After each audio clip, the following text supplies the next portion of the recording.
You are listening to Story on Midnight Story Bureau YouTube channel. The following is the Reverend Insanity series. Episode 6. Chapter 51. I also want to see how you explain this. Is Fang Yuan not attending class today again? Look, his seat is still empty. How dare he? This morning was the elders' class. And he still dared to skip it. Quote, "This isn't good. The elders' expression is terrible. It seems Fang Yuan is going to have bad luck. He. Inside the academy, the young men whispered amongst themselves. Several eyes kept glancing towards Fang Yuan's empty seat, while the elder's face grew increasingly grim. Since Fang Yuan's robbery and extortion, he had been on the opposite side of everyone, and seeing him in trouble was a source of amusement for all the students. The elder's face turned pale. He was explaining the secret of cultivating his talent while secretly glancing at Fang Yuan's seat. The old man chuckled inwardly. Fang Yuan. Fang Yuan. Yesterday I was still frustrated because I couldn't get a hold of you. And yet today you've come to my door on your own accord. After all, you're just a 15-year-old boy. I overestimated you." His unpleasant expression was mostly feigned. His main purpose was to use this opportunity to make things difficult for Fang Yuan. Punish him, and crush his ever-growing arrogance. It was undeniable that Fang Yuan's aura was growing stronger with time, suffocating the other students. A single dominant figure wasn't what the academy's elder wanted. He only hoped for a scene of diverse opinions and competition. Guards. The academy's elder tapped lightly on the table with his finger. "Your Excellency, we're here." Two guards outside pushed open the door and entered. The headmaster of the academy snorted coldly in front of everyone. "This Fang Yuan is too spoiled. Daring to be so lazy. Even skipping class right under my nose. Go to the dormitory and bring him here." "Yes, sir." The guards turned and left. Watching the guards disappear through the door, a commotion erupted in the academy.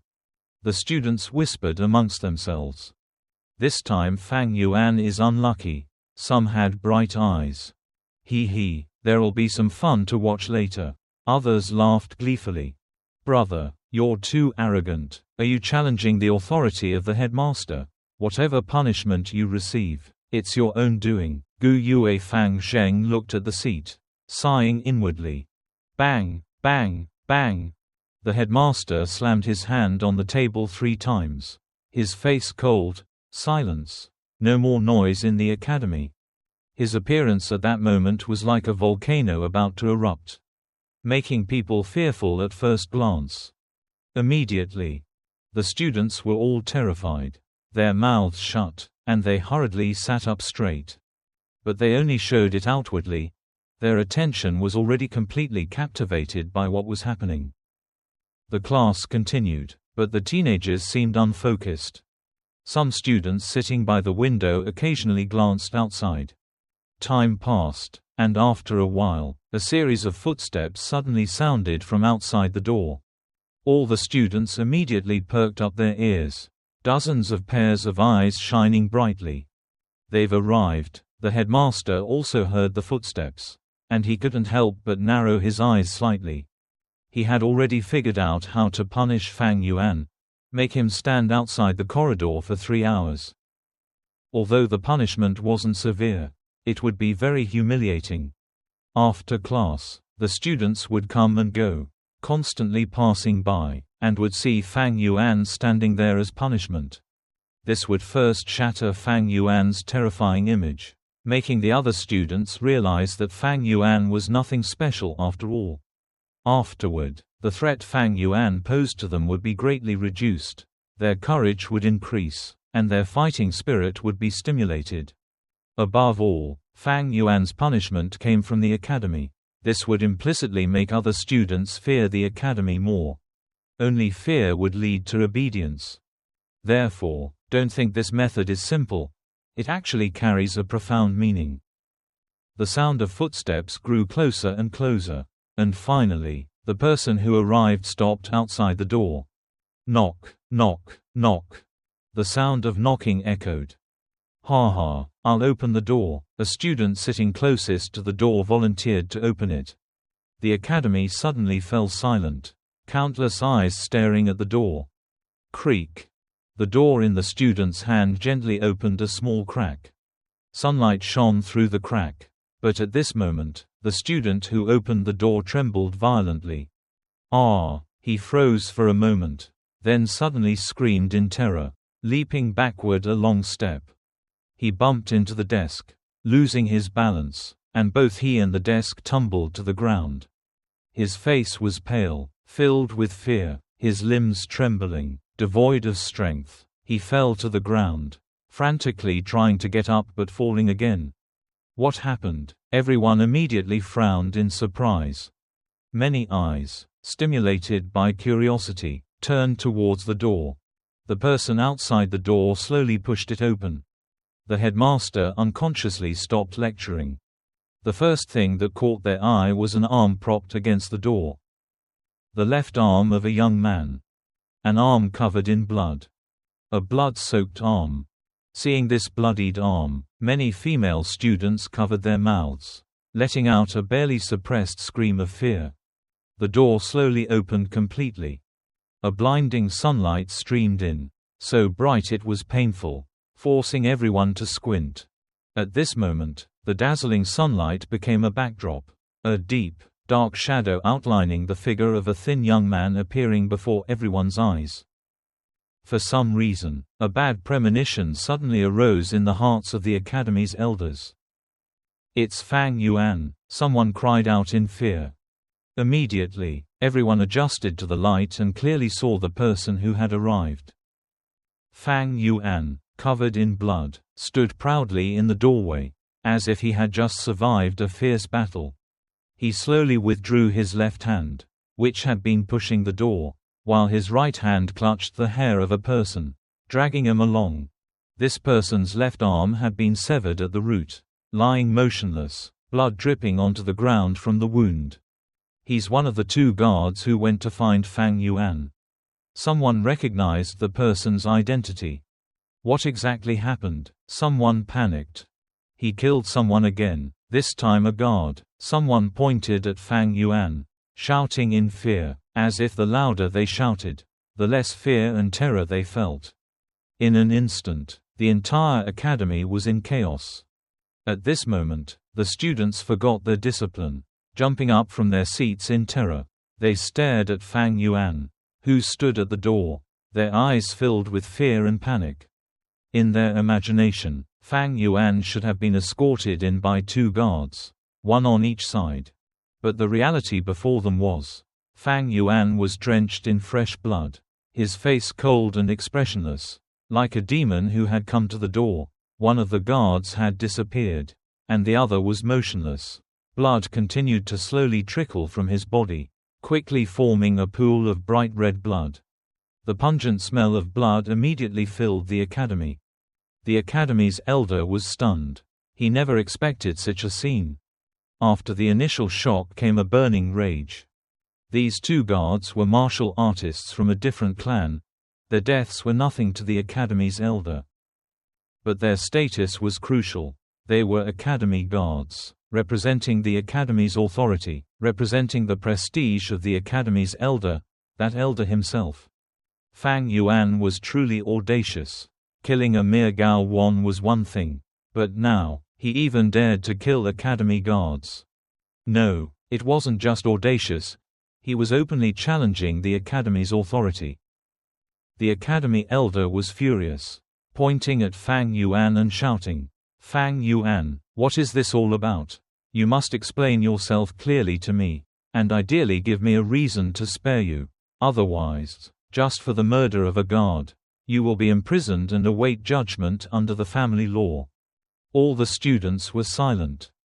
The windows rattled, and the entire room echoed with the academy elder's roar. Only Fang Yuan remained calm, his eyes as deep as usual, showing no sign of emotion. Glancing around, Fang Yuan released his right hand. With a thud, the guard's head slammed into a pool of blood, sending drops of fresh blood splashing onto Fang Yuan's trousers.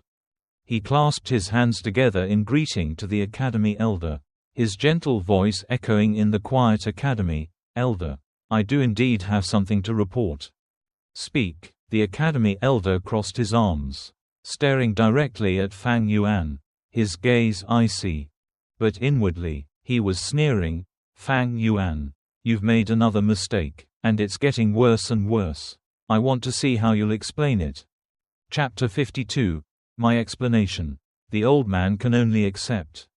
In the academy, everyone's eyes were focused on Fang Yuan. These gazes contained fear, horror, mockery, and bitterness. Fang Yuan acted as if he didn't see them.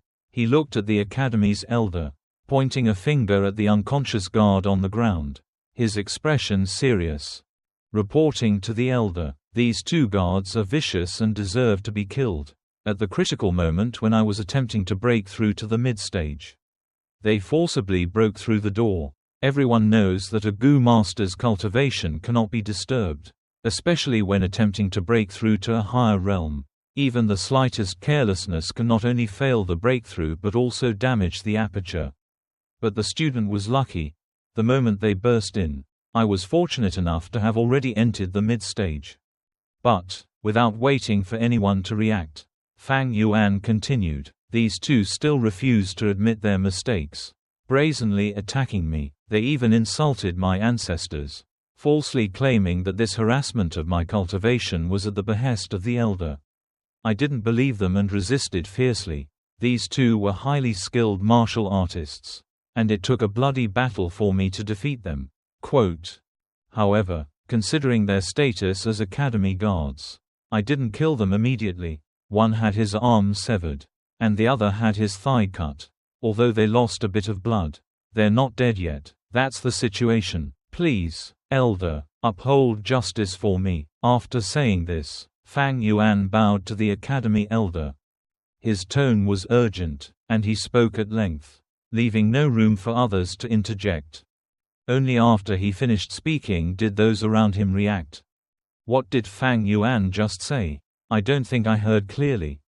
"It seems he said he's been promoted to the intermediate stage." "How could that be? A useless person with a B-grade aptitude like him is the first to be promoted to the intermediate stage. It must be a lie. He's afraid of the Academy's punishment. So he's lying." The students chatted noisily. Compared to Fang Yuan's promotion to the intermediate stage, the lives of the two guards were no longer important. They weren't from the Gu Yue clan. Who cared about the lives of these two? "You said you've been promoted to the first-rank intermediate stage." The Academy Elder's voice was icy cold, his eyes flashing with a chilling light. "Fang Yuan, you can't just say such things. If you admit your mistake now, I might still be lenient because it's your first offense. But if you continue to make mistakes and try to cover up your lies, then I'll let you know now that such fabrications are the easiest to expose." Fang Yuan offered no objections. He merely chuckled and said to the Academy Elder, "Please examine it." Without him needing to speak, the Academy Elder approached. He placed his hand on Fang Yuan's abdomen and sent a stream of spiritual energy into it. Immediately, he saw the scene inside Fang Yuan's aperture. There wasn't a single Gu worm inside. The spring-autumn cicada was hidden. Its rank was far superior to the Academy Elder's third-rank Gu worm. Since it deliberately hid, the Elder wouldn't easily detect it. As for the wine worm, Fang Yuan hadn't brought it with him. He had temporarily placed it in the wine jar in his dormitory. The Academy Elder closed his eyes and saw a vast, bronze-colored sea of primordial energy, completely still. Each droplet of water within was a vibrant blue, the color only found in mid-stage True Yuan. He then looked at the surrounding aperture walls, where ripples spread, as if the entire area were composed of rapidly moving streams of water. A water membrane. He actually advanced to the mid-stage. How is that possible? The Academy Elder cried out inwardly. A look of shock flickered in his eyes, but he tried to conceal it, his expression becoming heavy. After a moment, he processed the truth and slowly withdrew his hand, saying in a low voice, It is indeed the mid-stage. The students have been holding their breath for a long time, all silently waiting for the result. As soon as the Academy Elder's words came out, the entire Academy seemed to explode. The students were surprised and full of doubt, their faces showing disbelief. Fang Yuan was only a Class B cultivator, yet he was the first to break through to the mid-stage. This truly shattered common knowledge. Cultivating Gu masters and breaking through realms mainly depends on talent. Could it be a mistake? A Class B cultivator could lead the way in advancement. How could those with Class A or Class B talent possibly survive this? This is Gu Yue. Fang Zheng's face suddenly turned pale. Last night he was incredibly confident. But now that the truth was laid bare before him, he couldn't bear such a blow and slumped down in shock. Gu Yue Mo Bei clenched his fists, while Gu Yue Qi Cheng gnashed his teeth fiercely. The Academy Elders couldn't possibly have been deceived. How on earth did Fang Yuan manage it? For a moment, all the young men stared at Fang Yuan. They all had the same question. With Fang Yuan's B-grade aptitude, how did he level up so quickly? The Academy Elders were also filled with similar doubts. Under this immense doubt, he forgot his earlier intention of suppressing Fang Yuan. He asked directly, "Fang Yuan, I hope you can explain a little. So how did you finally get promoted to the intermediate level?"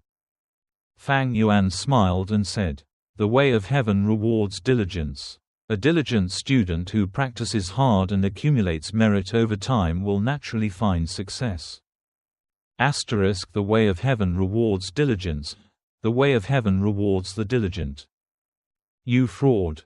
Damn it. If the way of heaven rewarded diligence, I would have been first place long ago. What do you mean diligent practice? I saw him loitering around the shop just now. The students were naturally dissatisfied with such an answer. Is that so? The Academy Elder said nothing, his cold gaze fixed on Fang Yuan oppressively. Fang Yuan remained calm, showing no fear as he looked directly back at the Elder. His entire body was covered in blood, his coarse cloth clothes disheveled, as if he had just gone through a fierce battle. His eyes were as deep as a pool, revealing calmness and indifference, even a hint of mockery. Seeing such eyes, the Academy Elder's heart couldn't help but waver. This Fang Yuan shows no fear, no respect, no apprehension, no panic. How can I force him to reveal his secrets right here, with his B-grade aptitude, yet able to lead the way in advancing to the mid-stage? He must have a secret. But if he doesn't want to reveal this secret, then I as an elder of the Academy cannot question him. It seems I can only investigate secretly. Thinking this, the elder of the Academy stopped looking, his cold and serious expression softening. Fang Yuan, however, didn't give up. The student is frightened. Elder, how will you handle these two guards? They've lost too much blood. If they're not treated, they'll die. You still no fear? The elder of the Academy snorted coldly in his heart. His eyebrows furrowed. The situation had escalated to this point, and as the head of the Academy, he had to step forward to handle it. But how should I handle it?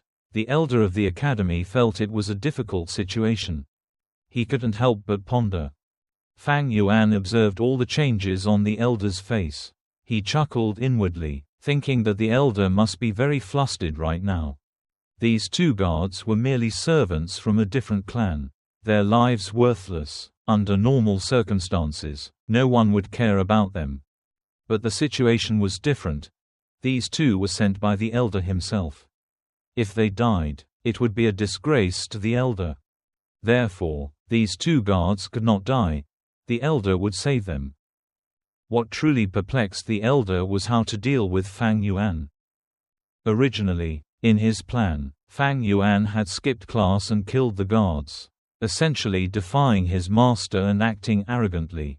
According to clan rules, he should be imprisoned in the clan's dungeon. He admitted his mistakes and reflected on his actions in prison. But these mistakes, placed before Fang Yuan's advancement to the intermediate stage, suddenly made a difference. Fang Yuan had to skip classes for cultivation. And he killed the guards for cultivation. This was perfectly reasonable. More importantly, he successfully advanced to the intermediate stage, becoming the top student in this class. This was even more logical. Ultimately, what enabled Fang Yuan to advance so quickly to the intermediate stage remains a mystery. Victory makes all the difference. Defeat makes all the difference. People only focus on results.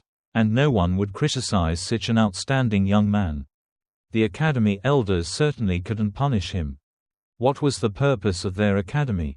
It was to train outstanding Gu masters, to bring new blood to the family. If such an outstanding young man appeared, and the academy elders wanted to suppress him, then they would be failing in their duty. Just like a student who achieves excellent results in an exam, the head teacher should praise them, not criticize them. A teacher who criticizes a student for outstanding achievements will never be recognized. Other elders might be wary of Fang Yuan's potential for development, or secretly suppress him due to grudges. But only the academy elder cannot. Because he is in charge of the academy, he must be fair and just, at least outwardly. This is the rule. Should we just let him go like that? I worked so hard to get a hold of him. The academy elder felt very unwilling. He knew in his heart that all the young people in this academy were outsiders. Outsiders could only watch for entertainment, unable to see the inner workings, unable to recognize the essence behind it. In reality, this was a confrontation between the academy elder and the student Fang Yuan. First, the old man seized the opportunity, wanting to discipline Fang Yuan, wanting to shatter his powerful image in the hearts of the other young men. Then, Fang Yuan fiercely counterattacked. This action of his seemed reckless, but it was a fatal blow. He used the pretext of advancing to the mid-stage to retaliate immediately. As for the two unfortunate guards, they were merely innocent bystanders caught in the middle of the two men's conflict, becoming pawns. This Fang Yuan is too insidious. If he had killed the two guards, I could have retaliated with that reason. Although his talent is nothing special, his methods are so skillful and meticulous. It's hard to believe this is something a 15-year-old boy could do. I'm completely unable to retaliate. No wonder the clan rumored about his intelligence and poetic talent a few years ago.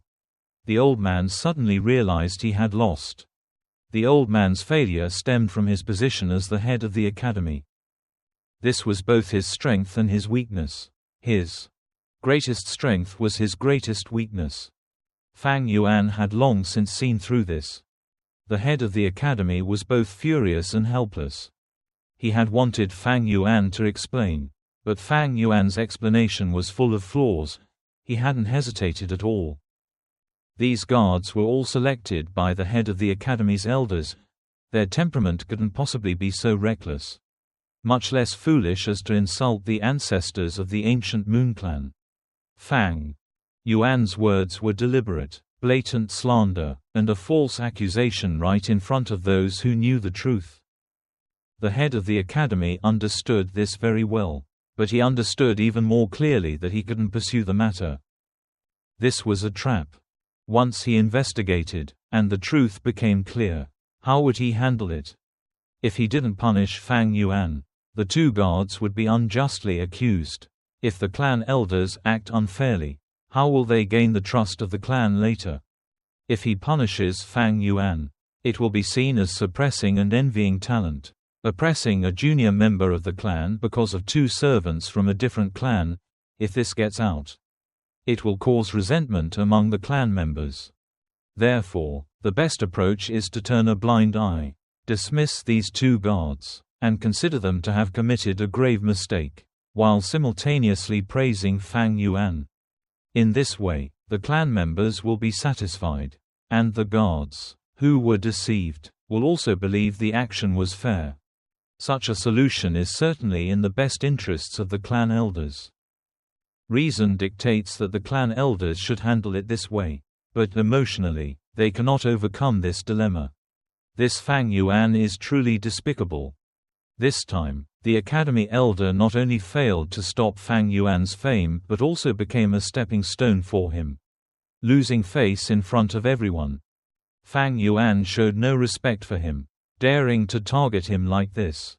This made the Elder, a respected Academy Elder, feel humiliated and ashamed. The key point is that if the two guards later felt wronged and wanted to expose the truth, to maintain their image and status, the Academy Elder would have to be the first to step forward and suppress these two guards. But clearly, it was all Fang Yuan's doing. What kind of feeling is this? To give an analogy, imagine Fang Yuan defecating on the face of the Academy Elder, yet the Elder still has to praise Fang Yuan and even clean up his mess. If an outsider pointed a finger and said there was a pile of excrement on the Elder's face, the Elder would definitely jump out and shut that outsider's mouth. This feeling of frustration and disgust was almost unbearable for the Elder. His heart was growing increasingly agitated. He wanted to slap Fang Yuan in the face. But in the end, the Elder only reached out and gently patted Fang Yuan's shoulder.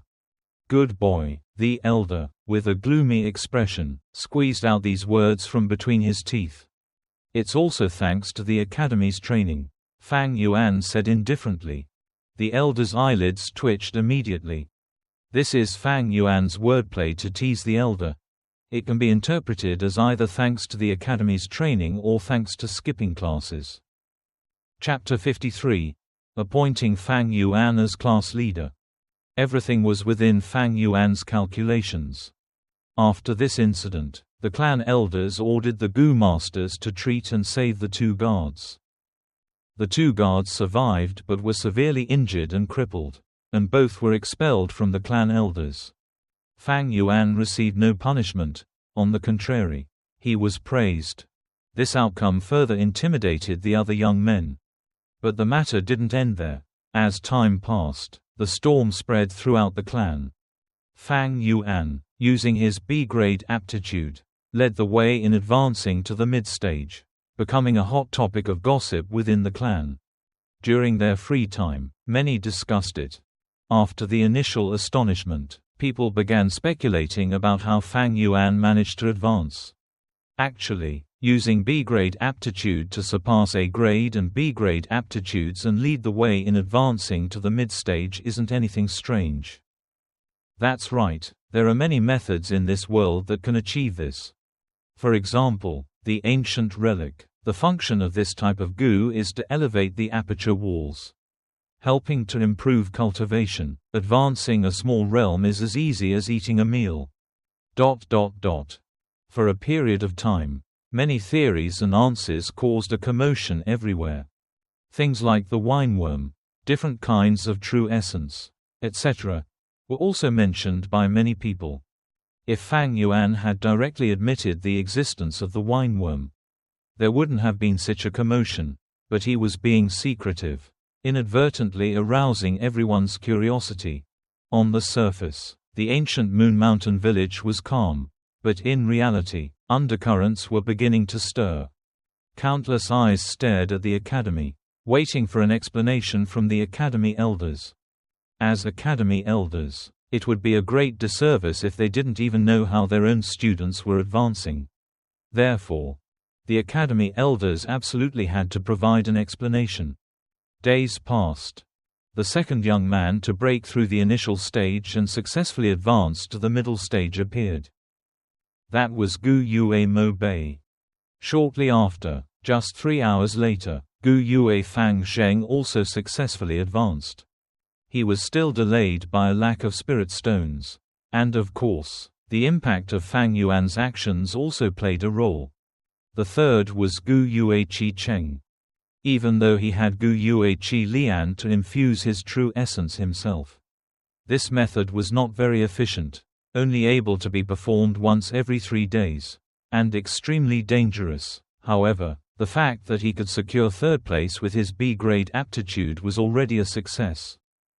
On the 5th day, the Academy's elder continued distributing the supplementary spirit stones.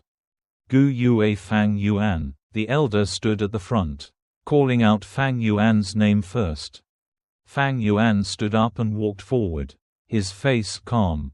The other young men's eyes followed Fang Yuan, their gazes revealing a mix of envy, admiration, suspicion, scrutiny, hatred, all sorts of emotions. Today, the elder not only distributed the supplementary stones but also assigned the class leader and vice leader positions. As expected, the elder called Fang Yuan first. He's the first to advance, so the class leader position must belong to him.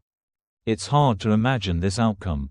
Before, I thought it would be Fang Zheng. His leading the advancement to the mid-stage is too strange. He must have a huge secret. But he definitely won't tell us. Ha ha, if it were me, I wouldn't tell you either. How much fun it is to get rich in silence. While the students were whispering amongst themselves, Fang Yuan walked up to the academy elder. Gu Yue Fang Yuan, you are the first stage intermediate level Gu master of this class. This is your reward. After saying this, the academy elder handed him a white and blue interwoven money bag. Fang Yuan took the bag, opened it in front of everyone, and looked inside. Don't worry, there are 30 spirit stones inside. The academy won't shortchange you. The academy elder forced a smile. To be honest, he hadn't expected Fang Yuan to be the first young man to advance to the intermediate stage.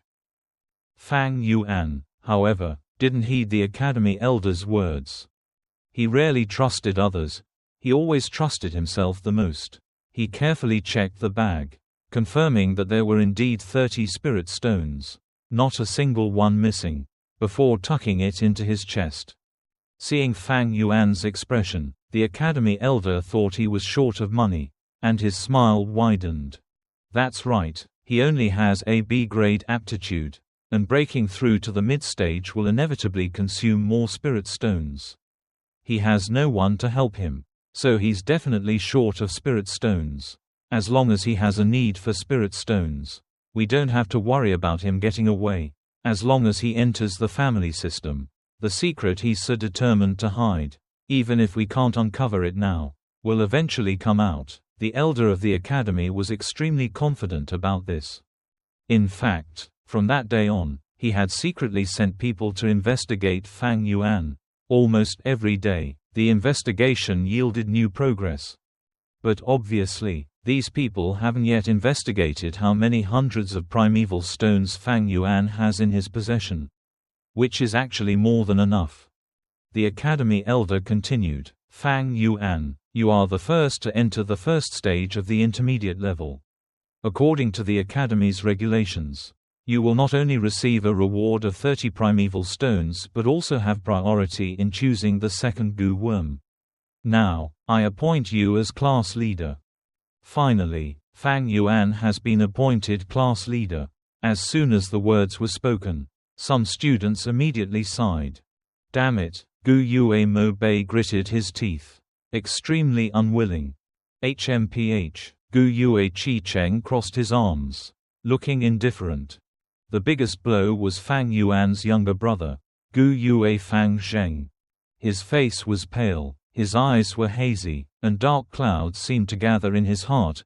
Ordinary students should bow to the class leader and vice leader. Based on my achievements, I can definitely sit in the vice leader position. But, from now on, when I meet my brother, I still have to bow. Wait. At this moment, Fang Yuan suddenly spoke. He smiled slightly at the academy elder and said leisurely, Elder, this student is of limited talent and shallow knowledge, and it's difficult for me to assume the position of class leader. This position should be given to someone more talented. What, you mean? You don't want to be class leader? Whoever becomes class leader will receive 10 spirit stones as an allowance each time. Are you really going to refuse? Are you sure? The academy elder's eyebrows immediately furrowed. He had taught for decades but had never seen anyone proactively refuse this position. Actually, he had considered it. Letting Fang Yuan be class leader would also be beneficial.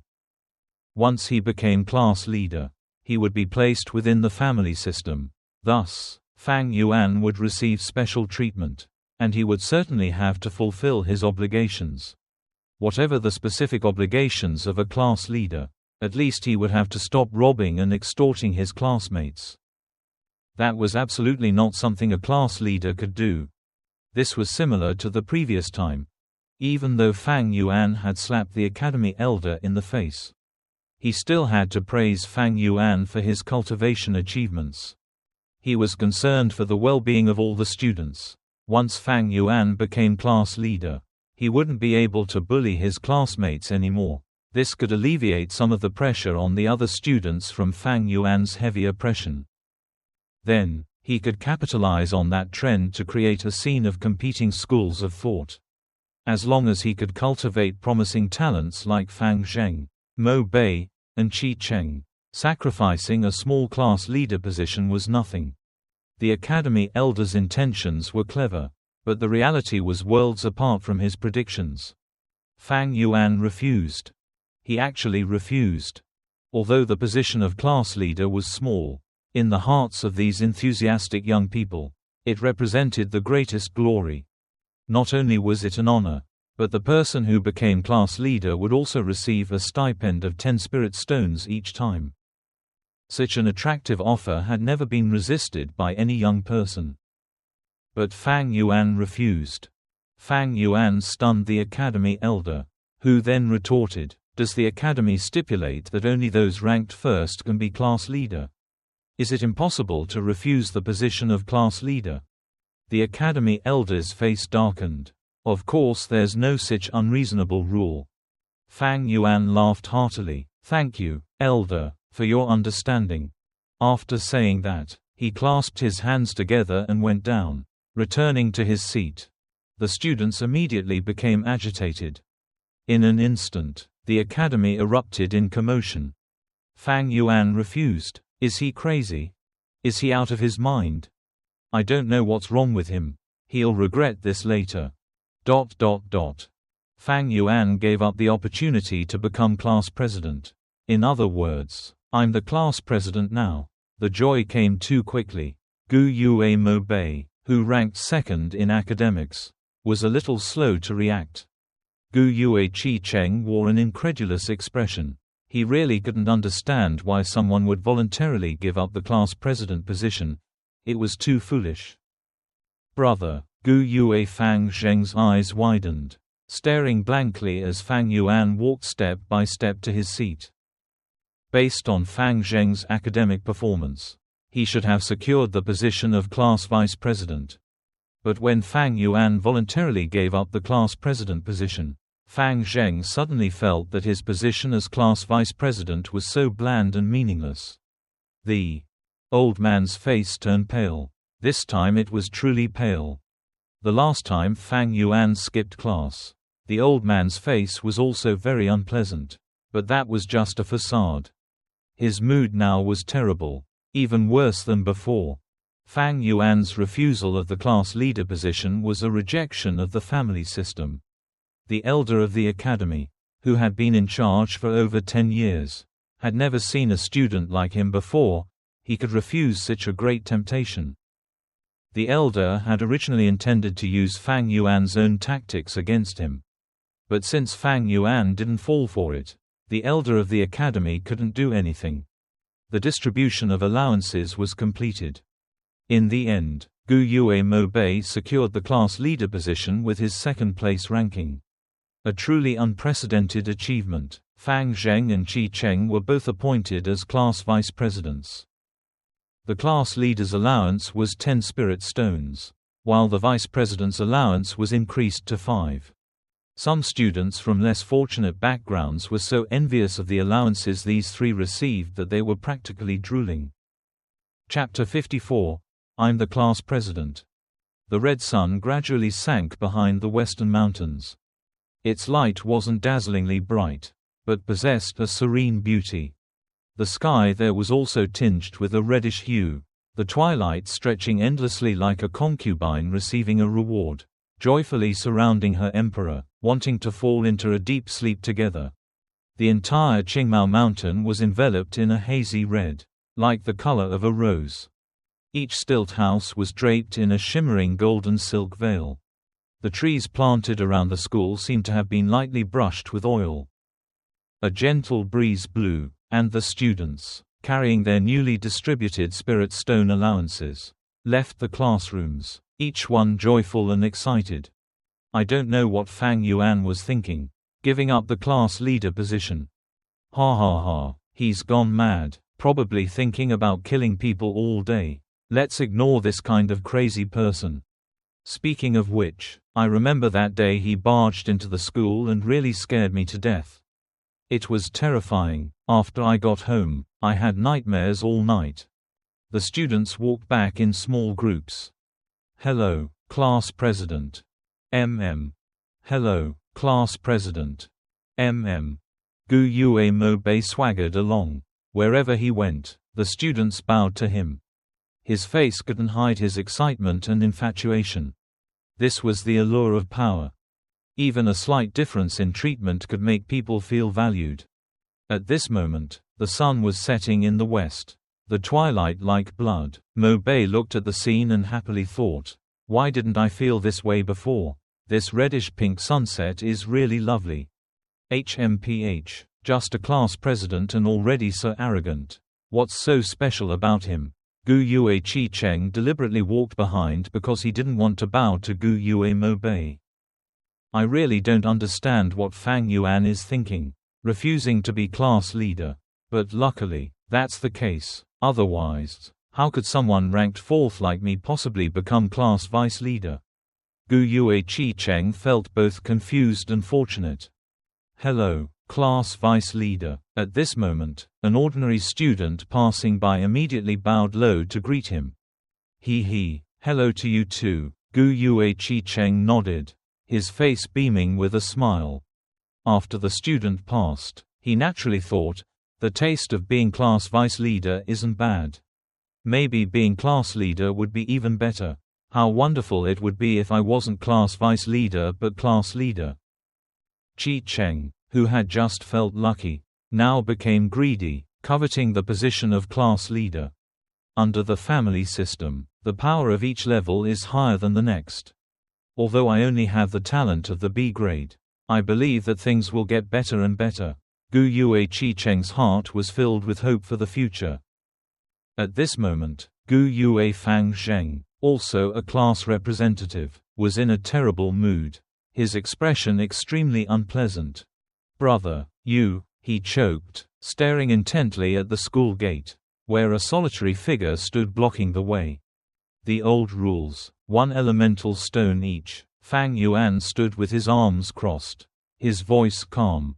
Fang Zheng gaped, and after several attempts, he finally spoke, brother. But I'm the class representative. That's right, Fang Yuan nodded, his expression unchanged. He looked at Fang Zheng indifferently. The class representative's allowance is 5 elemental stones per week. So, you hand over 3.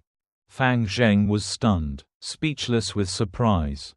The group of teenagers surrounding Gu Yue Mo Bei had also arrived. Seeing Fang Yuan blocking the school gate, Gu Yue Mo Bei was furious. Pointing his finger at Fang Yuan, he shouted, Fang Yuan, you're so audacious. How dare you block our way? I'm the class leader now. Ordinary students like you should bow to me first. Fang Yuan's punch was the answer. Gu Yue Mo Bei, caught off guard, was struck by a punch and staggered back several steps. His face filled with disbelief.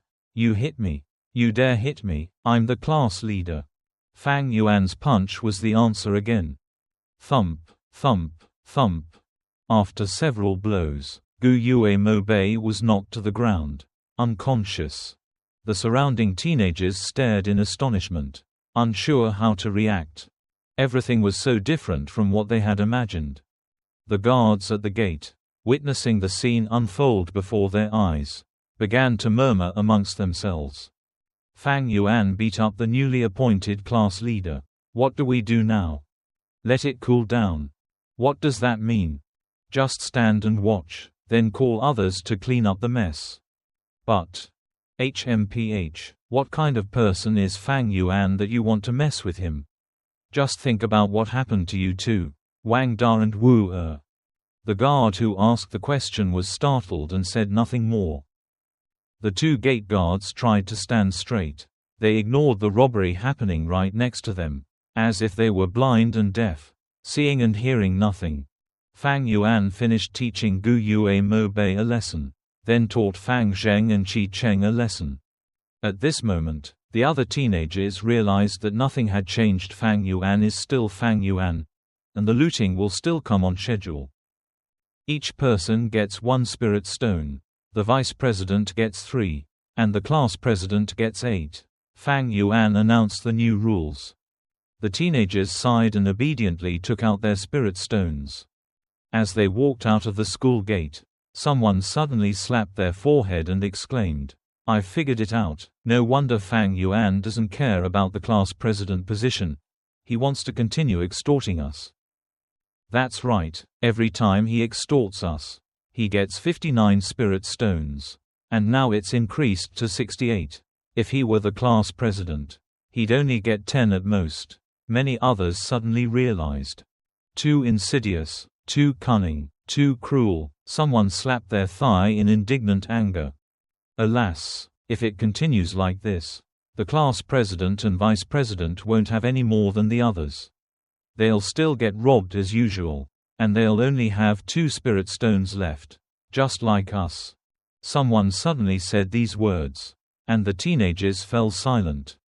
Bang! The academy elder slammed his hand on the table, his face flushed with anger.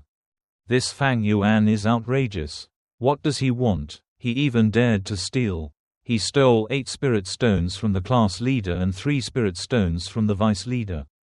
How are the class leader and vice leader any different from ordinary students? The academy elder tried to keep his voice low, but his words were filled with rage. Fang Yuan's refusal of the class leader position was a refusal to enter the family system. To put it more seriously, it was a betrayal of the family. This alone had enraged the academy elder. But then, Fang Yuan went on to steal from his classmates. His hand reached out ever longer, exceeding the academy elder's limit. Such extortion had completely weakened the class leader and vice leader's status and power. Day by day, ordinary students would lose respect and interest in these two positions. Fang Yuan's actions, though seemingly small, carried immense weight. This is challenging the clan's established order with the strength of one person. The clan elder absolutely does not want to see this happen. He wants to cultivate new hope for the clan, not a traitor. Although Fang Yuan's actions challenge the elder's ultimate limit, the clan elder knows he cannot directly intervene. If he does, the first person to dissuade him will be the clan leader. The second and third to harbor resentment towards him will be Gu Yue Qi Lian and Gu Yue Mo Chen. The clan leader places his hopes on Gu Yue Fang Zheng. After all, he is the only A-grade genius in the past 3 years. The clan leader needs a tenacious and independent genius, not a weak and pampered flower. The same was true for Qi Lian and Mo Chen. They also hoped their grandson could grow through these obstacles. If the academy elders were to punish Fang Yuan on behalf of the students, it would spread like wildfire, claiming, the successor of the Mo family, the Qi family, couldn't defeat Fang Yuan and had to rely on their elders for help. That would be incredibly harsh. It would undoubtedly be a major blow to the honor of both the Mo and Qi families. Of course, the academy elders weren't afraid of a mere Fang Yuan, but they worried that getting involved would lead to 3 layers of pressure from the clan chief. The Mo family, and the Qi family. That was practically all the high-ranking members of the ancient Moon Clan. How could a small elder like him possibly withstand it? The root of this matter still lies in Fang Yuan's secret. What did he ultimately rely on to brazenly advance to the mid-stage? The academy elder suppressed his anger, his gaze fixed on the 3 investigation reports on his desk. The first report recounts Fang Yuan's family background. This information about Fang Yuan is entirely satisfactory. His identity is not strange. And his origins are clear. His parents have passed away, and he was adopted by his maternal uncle and aunt. However, There was disharmony within the family, and Fang Yuan always stayed in the school dormitory while attending school. The second report details Fang Yuan's life experiences. From a young age, he was exceptionally intelligent and received attention from his clansmen, who believed he possessed A-grade aptitude. However, he was graded C-grade during the aperture opening ceremony, causing great disappointment among his clansmen. The third report describes Fang Yuan's recent whereabouts. His daily life is extremely simple, almost confined to 3 places. During the day, he attends school, and at night, he sleeps in the dormitory. He cultivates diligently, practicing Gu master techniques every night to nurture his apertures. Sometimes he would go out to the only inn in the mountain stronghold to improve his meals and buy wine. He was very fond of wine, and preferred drinking Qingzhou wine. Under his bed in his dormitory, there were more than 10 jars of Qingzhou wine. The elders of the academy carefully read these 3 reports, and their impression of Fang Yuan became even deeper and more vivid. His parents died early, and he had a falling out with his maternal uncle and aunt. No wonder this brat Fang Yuan lacks loyalty to the clan. He was given the title of genius by his clansmen, and then taken away by them, falling straight from a great height to the ground. No wonder he is stubborn and cold-hearted. He lives simply and cultivates so arduously because he is suppressing his anger, refusing to give up, wanting to prove to his clansmen that he can do it. Therefore, when I suppressed him, he retaliated so fiercely. The elder of the academy couldn't help but let out a sigh of relief as he thought about this. The more he learned about Fang Yuan, the better he understood him. Of course, understanding didn't mean forgiveness. Fang Yuan defied him, insulted his dignity, refused to take on the role of class leader, and brazenly robbed his classmates. These were all things he couldn't easily forgive. Shaking the documents in his hand, the elder of the academy frowned again. Although these documents are detailed, they have nothing to do with Fang Yuan's secret advancement. It's been days already, and these people have been doing a terrible job. Knock, knock, knock. Just then, a knock sounded at the door. Come in, the elder of the academy said. The door opened. Unexpectedly, it was the bodyguard of clan chief Gu Yue Bo. The clan chief has ordered that the elder should quickly go to the clan head's office. There is an important matter to discuss. What is it that's so important? The elder of the academy rose from his seat. From the bodyguard's voice and demeanor, the old man realized the matter was very serious. It's the 4th rank Gu Fu, the Gu Fu Grandmaster, who just returned. His younger brother, Gu Jinsheng, has gone missing, the bodyguard replied. What? The old man of the academy took a deep breath. Chapter 55. I wanted you to say these words. The full moon flickered between bright and dim amidst the drifting clouds. The elder of the academy hurried along the road, his face changing from bright to dark with the moonlight, making it impossible to discern his features clearly. Survival in this world was arduous. The disappearance of Gu masters was commonplace. His extensive life experience taught the elder that this unexplained disappearance often meant death. But anyone could die, except for Gu Jinsheng, especially not in this Gu Yue mountain stronghold. His identity was unique. His father was the patriarch of the Gu family, and his older brother, Gu Fu, was a 4th rank Gu master. 4th rank Gu masters possessed golden true essence and formidable combat power. In the entire Gu Yue tribe, only the patriarch was a 4th rank Gu master with comparable abilities. The other elders were only 3rd rank. The patriarch of the Gu family's cultivation was even higher, reaching 5th rank. Under his leadership, the Gu family has flourished for several years, becoming a colossal clan, controlling the resources of an entire mountain and boasting a large clan. Compared to the Gu family, the Gu Yue mountain stronghold is only a medium-sized clan. Once war breaks out between the two sides, the Gu Yue mountain stronghold will inevitably be at a disadvantage. More importantly, if this matter spreads, The honor of the Gu Yue tribe will be damaged, and other trading caravans will be hesitant in choosing their routes. Without trade with other trading caravans, the Gu Yue mountain stronghold will be unable to sell its local resources or purchase resources from outside. Day by day, the stronghold will inevitably decline. This cannot be taken lightly. Mishandling it will be a great disaster. The elder of the academy worriedly hurried to the family head's hall. As soon as he entered the council hall of the family head's hall, the elder of the academy sensed a heavy and serious atmosphere. Seated in the main chair was the current clan leader of the ancient Moon clan, Gu Yue Bo. Meanwhile, the short and stout Gu Fu, accompanied by 5 or 6 attendants, stood in the middle of the room, his demeanor suggesting he was about to interrogate someone. Under the bright lights, numerous elders stood on either side, their faces reflecting a heavy atmosphere. Gu Fu was a 4th-rank Gu master. If he didn't sit, naturally, these 3rd-rank elders wouldn't dare either. This was the intimidating presence of a 4th-rank Gu master, a sign of respect for his power. Greetings. The elders of the academy were about to bow, when clan leader Gu Yue Bo raised his hand to stop them. Gu Yue Bo was rubbing his temples streaked with gray, his face filled with worry. No need for further discussion. The clan academy has always been under my charge.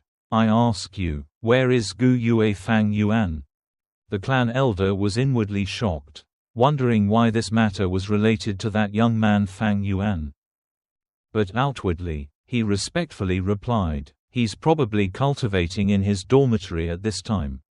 The clan chief sighed. Brother Gu is now extremely suspicious that the disappearance of his younger brother, Gu Jinsheng, is related to Gu Yue Fang Yuan. I order you to immediately bring Fang Yuan here. The clan elder trembled inwardly. Quote, yes. Knowing the seriousness of the matter, he quickly bowed and turned to leave. Brother Gu, Fang Yuan will be brought here soon.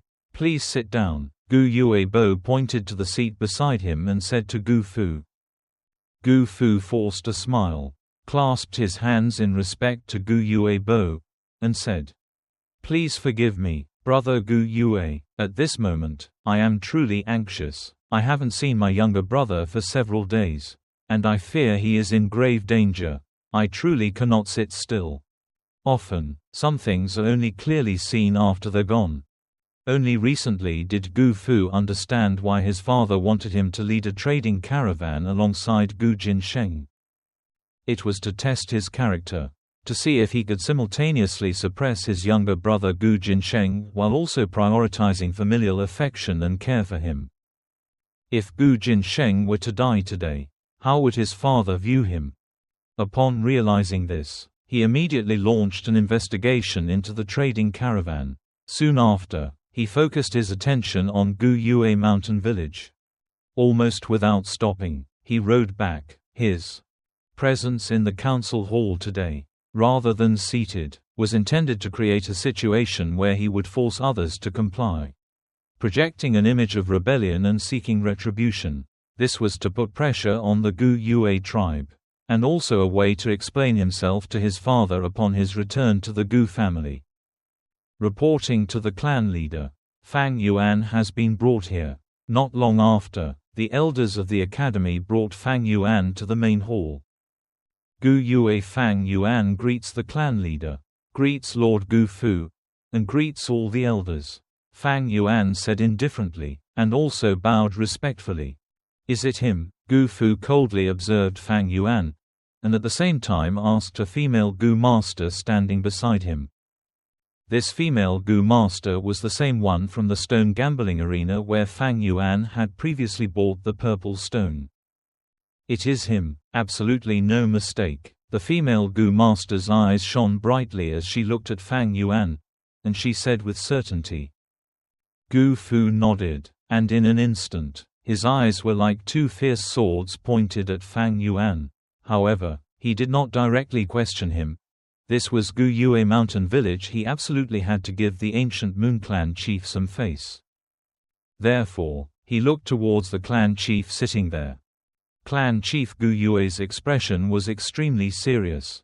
He knew that Gu Fu and the female Gu master's loud conversation just now, besides confirming Fang Yuan's identity, also aimed to put pressure on him. The hidden meaning in their words was to tell the clan chief, "Look, I have evidence in my hands. And I'm quite certain, so you'd better not be overly protective of your clansmen." This somewhat displeased clan chief Gu Yue, who thought to himself, "Gu Fu, you lost your younger brother. That was your mistake. Now you come to our Gu Yue clan with such an aggressive attitude to demand an explanation. Do you think our Gu Yue clan is so easy to bully?" The Gu Yue clan distinguishes right from wrong and understands reason, but don't ever mistake that for weakness. Thinking this, he didn't question Fang Yuan immediately, but instead coldly said to the female Gu master, "Look carefully. To be honest with you, Fang Yuan has a twin brother who looks extremely similar to him. Are you absolutely sure it's him?" The female Gu master, with only a first-stage cultivation, immediately showed a hesitant and tense expression under Gu Yue Bo's imposing aura. Gu Fu frowned, stepped forward, and blocked Gu Yue Bo's view for the female Gu master. He clasped his hands and said, "Brother Gu Yue, I have always greatly respected the Gu Yue clan, especially the first and fourth clan leaders. These two sages were both powerful 5-rank experts. One built his empire from scratch, overcoming all obstacles to establish the centuries-old legacy of Gu Yue Mountain Village. The other was a benevolent hero, sacrificing himself to protect his family. Worthy of respect. As the clan leader, I have complete confidence that you will govern justly. Please, Brother Gu Yue, interrogate Fang Yuan." Seeing that his tone had softened, Gu Yue Bo nodded. In fact, he had already made up his mind. If this matter was done by Fang Zheng, then it had to be attributed to Fang Yuan. Fang Zheng was the only A-grade genius in the past 3 years, and the clan's high-ranking officials still relied on his training to counter Bai Ningbing of the Bai family. "Fang Yuan, you don't need to worry." Clan leader Gu Yue smiled kindly, and in a gentle tone, he said to Fang Yuan, "I ask you, do you know any news about this Gu Jinsheng?" "Who is Gu Jinsheng?" Fang Yuan raised his eyebrows, his voice calm. "He's lying." As soon as Fang Yuan finished speaking, the female Gu master in the stone gambling arena let out a shrill scream. Everyone in the council hall frowned upon hearing this piercing cry and simultaneously looked towards her. The female Gu master pointed at Fang Yuan, looking extremely agitated. "It's him. It's him. He bought 6 purple stones in our stone gambling arena, then extracted a Lai Tuo toad from the 5th stone. Young Master Gu saw it and wanted to buy it back for 500 yuan stones. This left a very deep impression on me, even in a year or two. I won't forget it. Moreover, not only me, but other Gu masters in the stone gambling arena also saw it." "Is that so?" The smile on clan chief Gu Yue Bo's face suddenly disappeared. He became serious, drawing out his words as he looked at Fang Yuan. Only then did Fang Yuan nod, his face showing barely suppressed tension, but he tried to appear as if he had just realized something.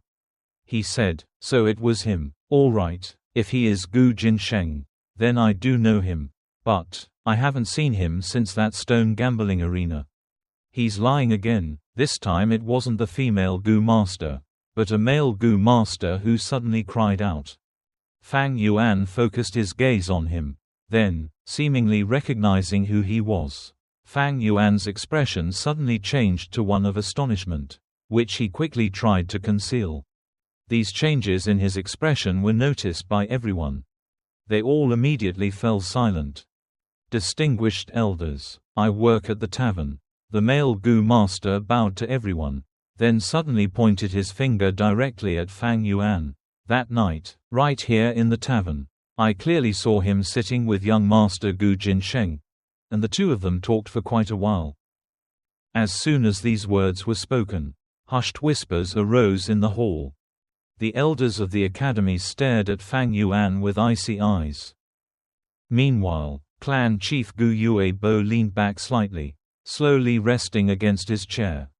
How could this be? Fang Yuan's face showed clear signs of tension. He hurriedly said, "In such a crowded tavern. How could you possibly recognize only me? You might be mistaken." "Ha ha, I absolutely wouldn't be mistaken." The male Gu master tilted his head back and laughed, his eyes shining brightly as he stared at Fang Yuan. At this moment, he felt incredibly imposing. "It's only natural that we serve you with utmost care when young Master Gu Jinsheng comes to our tavern. But even if it wasn't young Master Gu Jinsheng, I would still recognize you. That's because you left a very deep impression on me." Saying this, he raised his eyebrows, his face full of smugness. "Do you remember? That morning you came to our tavern. You ordered a cup of monkey wine but only took one sip. Then you released the wine worm, letting it drink the rest of the monkey wine. I was extremely excited when I saw the wine worm. I wanted to buy it from you. But you wouldn't sell it, and just turned around and left."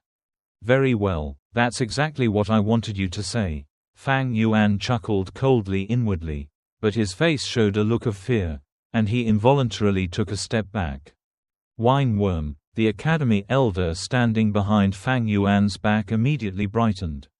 But he quickly frowned, unable to help but ask, "Fang Yuan, where did you get this wine worm?" Fang Yuan clenched his fists, gritting his teeth and not answering. The surrounding elders immediately became furious, and they all shouted, "Fang Yuan, do you know you've caused trouble? Speak up, what exactly happened? Confess everything you know. Is this wine worm Gu Jinsheng's? How could it be his? I clearly created this wine worm myself." Fang Yuan suddenly raised his head, his agitated appearance as if he couldn't bear such injustice, shouting loudly with resentment. Chapter 56, Clearing Suspicion. "Opened it." Gu Yuebo frowned. "Yes, since things have come to this point, I won't hide it anymore." Fang Yuan seemed to disregard everything, his voice urgent. "I bought 6 stones at the stone gambling arena. Because I lacked true essence, I only opened 5 on the spot. The remaining 1, I brought back to the dormitory, and after opening it, I discovered it was a wine worm. I was overjoyed because I had previously researched the Zi Liao information, data, and knew that the wine worm was a rare Gu worm that could compensate for my lack of talent. Therefore, I immediately refined it." Quote, "Wait a minute, you said you gambled on stones. Bought 6, 1 opened a Lai Tuo toad, and another opened a wine worm." Among the elders, someone couldn't help but ask again in an incredulous tone. "So what?" Fang Yuan retorted as if it were the most natural thing in the world.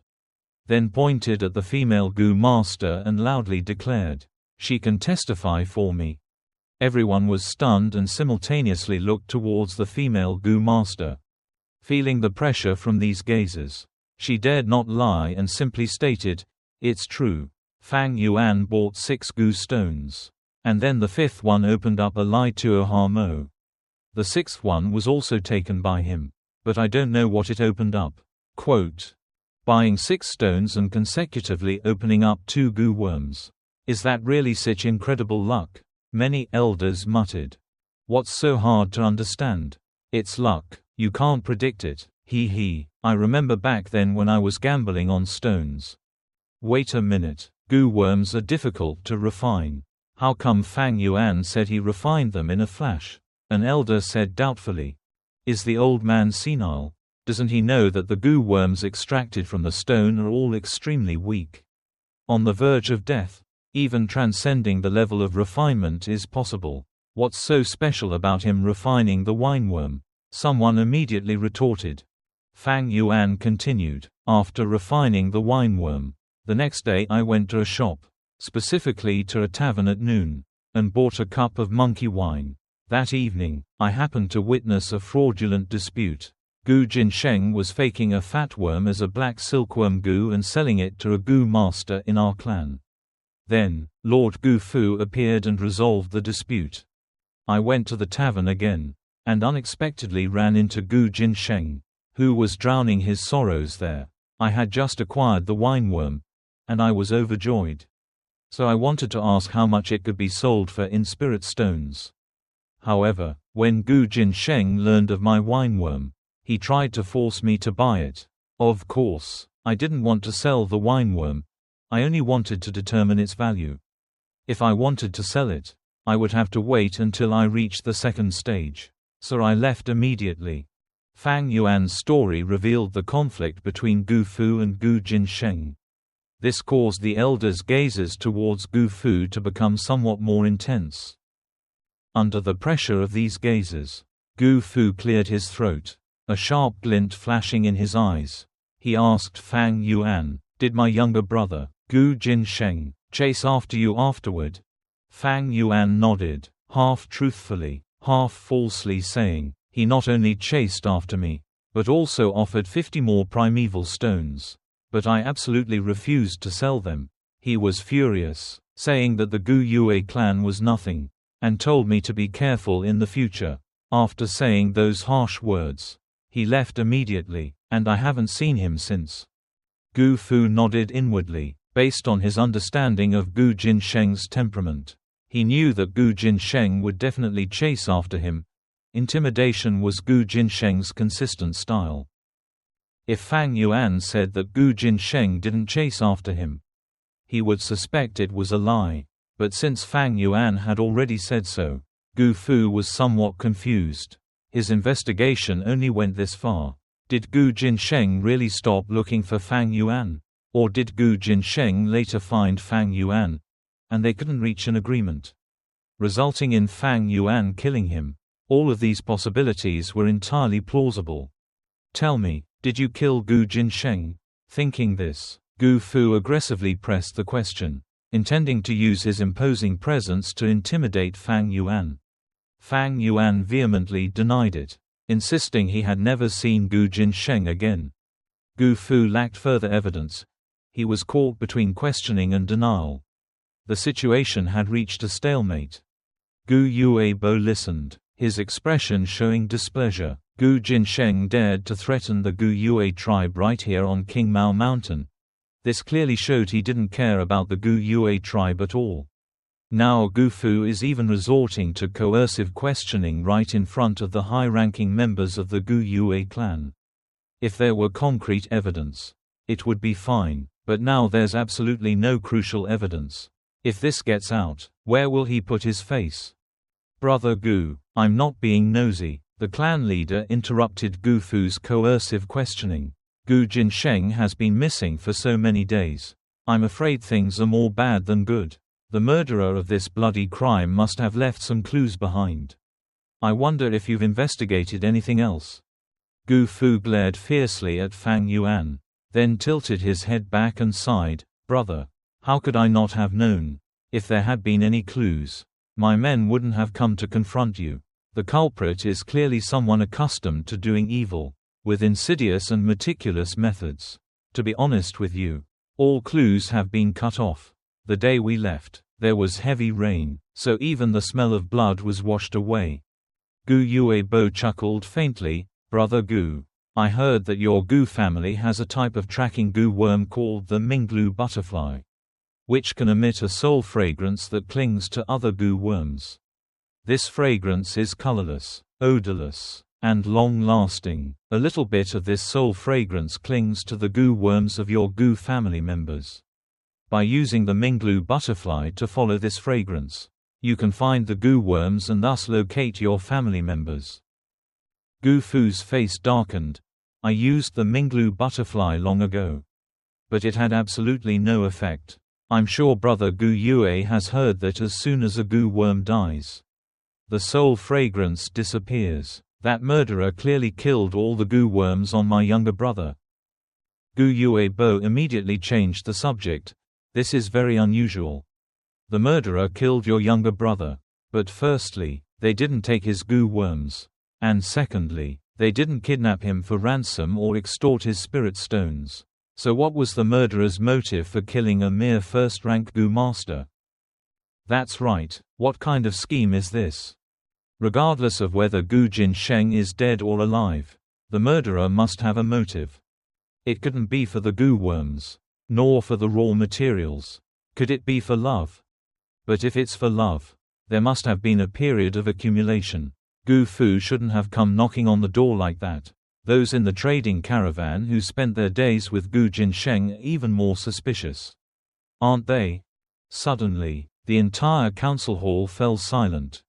Fang Yuan secretly glanced at everyone and then suddenly said to Gu Fu, "I'm afraid you killed Gu Jinsheng. I've heard for a long time that your Gu family wants to split up.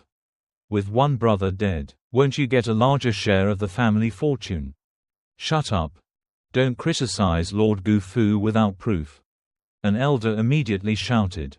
Fang Yuan fell silent, his eyes flashing with an inexplicable light. In fact, he had already achieved his goal.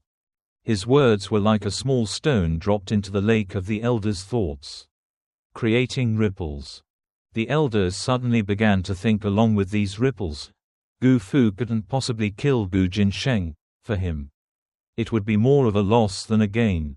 Wait a minute, he didn't do it, but others might. Quote, an internal conflict within the Gu family. One of the elders suddenly thought of it and whispered. His voice wasn't loud, but it was incredibly clear in the quiet hall. Immediately, the eyes of many elders lit up. Finally, you figured that out. Fang Yuan pouted, his eyelids drooping to conceal the cold glint in his eyes. The Gu family patriarch wanted to divide the family fortune and pass on the patriarchal position. So his children were fiercely competing, especially Gu Fu and Gu Gui, both of whom possessed fourth-stage Gu master cultivation and had a large group of supporters. Over the years, many mountain strongholds had some knowledge of the Gu family's intelligence. The murder of Gu Jinsheng was very strange. Currently, there was no direct evidence proving Fang Yuan was the murderer. Killing someone for just one wineworm was clearly not a sufficient motive. Moreover, the murderer's methods were so meticulous and secretive. But if Gu Gui was secretly involved, that would explain it. Most of the people here were high-ranking figures. Those with high positions naturally possessed superior qualities. At the very least, they had a keen sense of smell and keen observation skills regarding political intrigue. The phrase, Gu family internal conflict, had given wings to the imaginations of these highly imaginative individuals. The Gu clan chief arranged for Gu Jinsheng to join the trading caravan, intending to observe whether Gu Fu was benevolent and whether he would suppress his brothers without oppressing them. If Gu Jinsheng was involved, Gu Fu would also be implicated. Who would truly benefit? Clearly, it would be Gu Gui, Gu Fu's biggest rival. Moreover, the culprit was so skilled. Almost all clues were cut off, indicating a great deal of experience. How could that person be a 15-year-old like Fang Yuan? Therefore, the answer was clear. The council hall remained silent, but the elders exchanged meaningful glances. Making someone truly believe in a possibility isn't about persuasion, but about guidance. Fang Yuan, sensing these gazes, inwardly sneered, but outwardly maintained a stubborn, submissive demeanor, enduring the injustice. Gu Fu's face darkened, almost to the point of dripping with anger. The words, Gu family internal conflict, immediately brought to mind Gu Gui. In that instant, his very soul trembled. Who else could possibly be more capable of taking action than Gu Fu? No one. I understand now. I understand everything. The academy elder standing behind Fang Yuan's eyes gleamed. Fang Yuan was both lucky and unlucky, coincidentally encountering Gu Jinsheng at the last moment. Given his young age, having only just arrived at the academy, how could he possibly stifle all the clues? If he possessed such profound and secretive intelligence, how could he have displayed such stubbornness? His earlier oaths and denials were simply to conceal the existence of the wineworm. In that moment, everyone's doubts about Fang Yuan have completely vanished. Clearing the suspicion is only the second step. The crucial moment follows. Fang Yuan had already planned everything. He had the situation under control. And nothing was unexpected. He sighed inwardly and looked towards Gu Fu. Gu Fu also looked at him, his gaze clearly becoming increasingly hostile. Chapter 57: The Lie of a Gentleman. Gu Fu was very distressed. He no longer doubted Fang Yuan. He had almost certainly determined that Gu Gui was the mastermind behind it all. But even if I knew the truth, what could I do? A wave of indignation surged through Gu Fu. I have no evidence. If I go before my father and expose Gu Gui without proof, he'll probably still think I'm trying to frame him. Gu Fu was quick-witted. He looked at Fang Yuan, his eyes suddenly gleaming. Gu Jinsheng had followed him everywhere, and now that Gu Jinsheng was missing, he was naturally responsible for his lack of care. If he couldn't expose Gu Gui, he had to at least give his father some explanation. And that explanation was right in front of him. That's right, if I use Fang Yuan as a scapegoat, it can be considered a way to get it over with. Once this crucial moment passes, I can get double the revenge. Gu Fu harbored malicious intentions. He raised his voice, loudly demanding of Fang Yuan, "Fang Yuan, how can you prove that you didn't harm Gu Jinsheng?"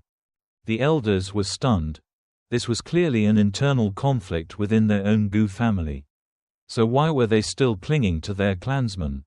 Only Clan Chief Gu Yue's face darkened, his eyes turning cold as he glared at Gu Fu. "Fang Yuan, what witness do you have to prove that you weren't at the scene? That you didn't have time to harm Gu Jinsheng? If you don't, then you are the murderer." Gu Fu pointed a finger at Fang Yuan, his eyes glaring, his aura overwhelming.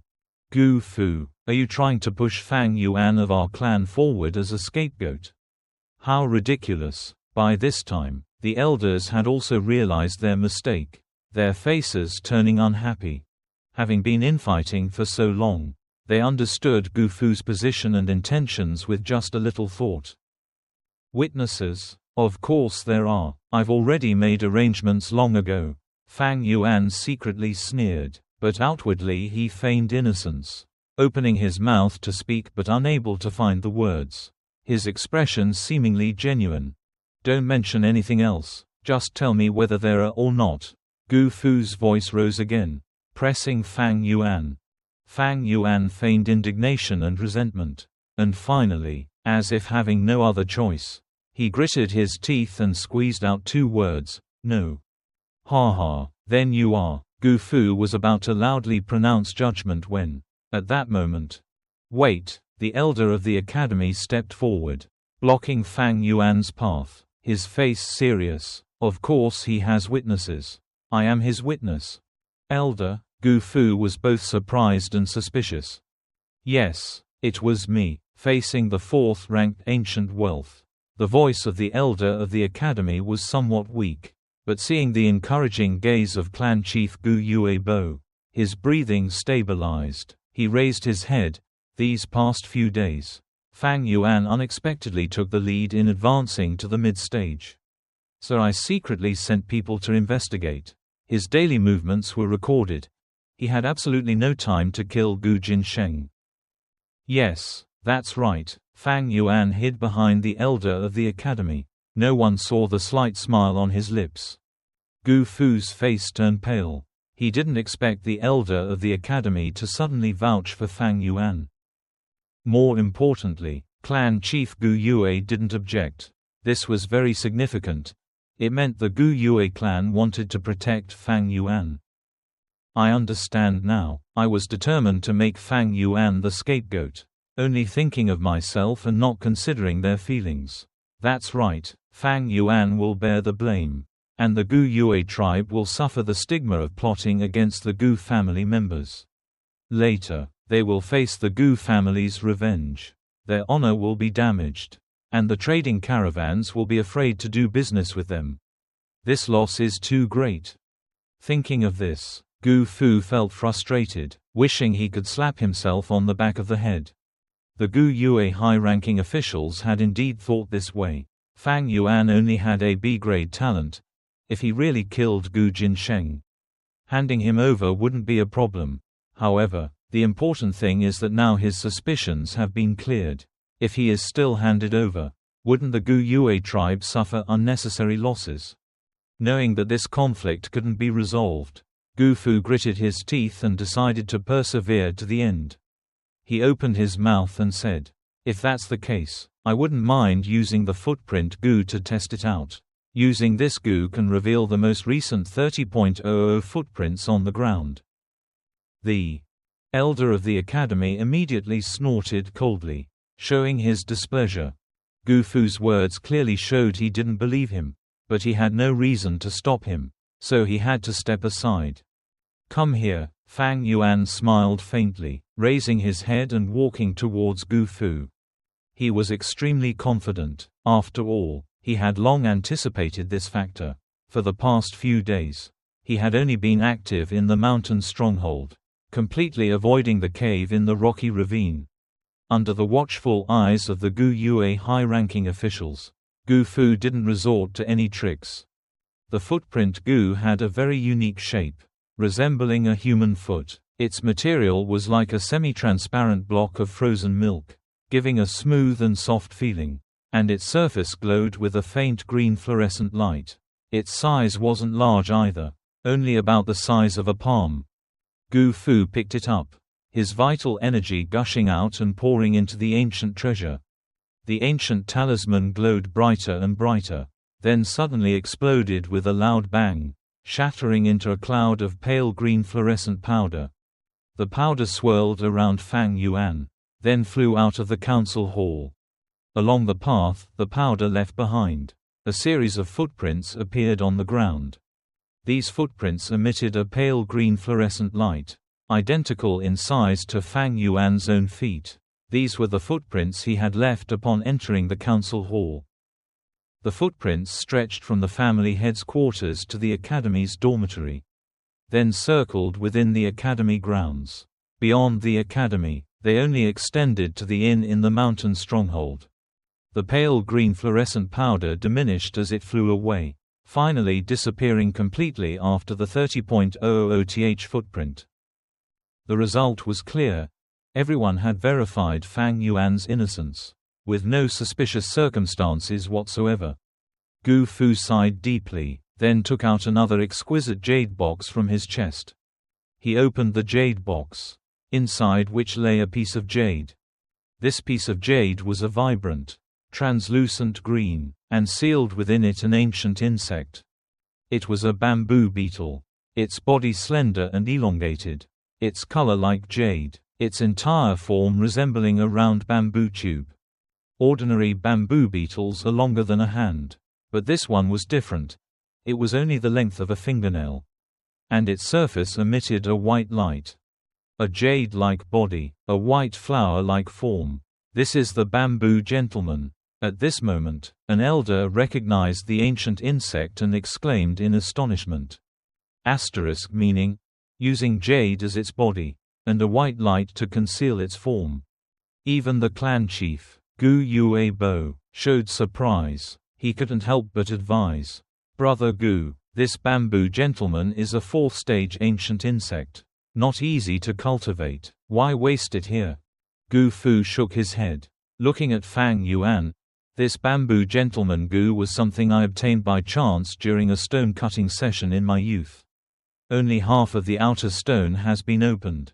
Everyone knows that this Gu worm feeds on sincerity and is naturally able to detect lies. Only honest gentlemen who have never told a lie from childhood to adulthood can cultivate and nurture this Gu. Fang Yuan, you just need to open this stone and take this weak bamboo gentleman Gu into your aperture. Whatever I ask you, you answer. Next, I will take this Gu out and let everyone here see if the Gu worm changes color. If it changes color, it will clearly indicate that you are lying." Quote, "No problem." Fang Yuan didn't hesitate, immediately dissolving the jade piece, doing as Gu Fu instructed. As soon as it appeared in his aperture, the bamboo gentleman Gu immediately emitted a faint blue light, illuminating the entire primordial sea. Fang Yuan immediately sensed that if he uttered a lie, the bamboo gentleman would sense it, and its body would change from green to another color. However, he agreed because he already knew this beforehand. Spring-autumn cicada. He activated his thoughts, and the sleeping spring-autumn cicada instantly awoke, emitting a vast aura. This aura was immense, and upon its release, it completely suppressed the bamboo gentleman. The green light emanating from the bamboo gentleman immediately retracted into its body. Its entire body curled up, trembling with fear, no longer having the strength to sense the lie. Gu Fu began to ask questions. The first going straight to the point, Fang Yuan. Did you kill my younger brother? Gu Jinsheng.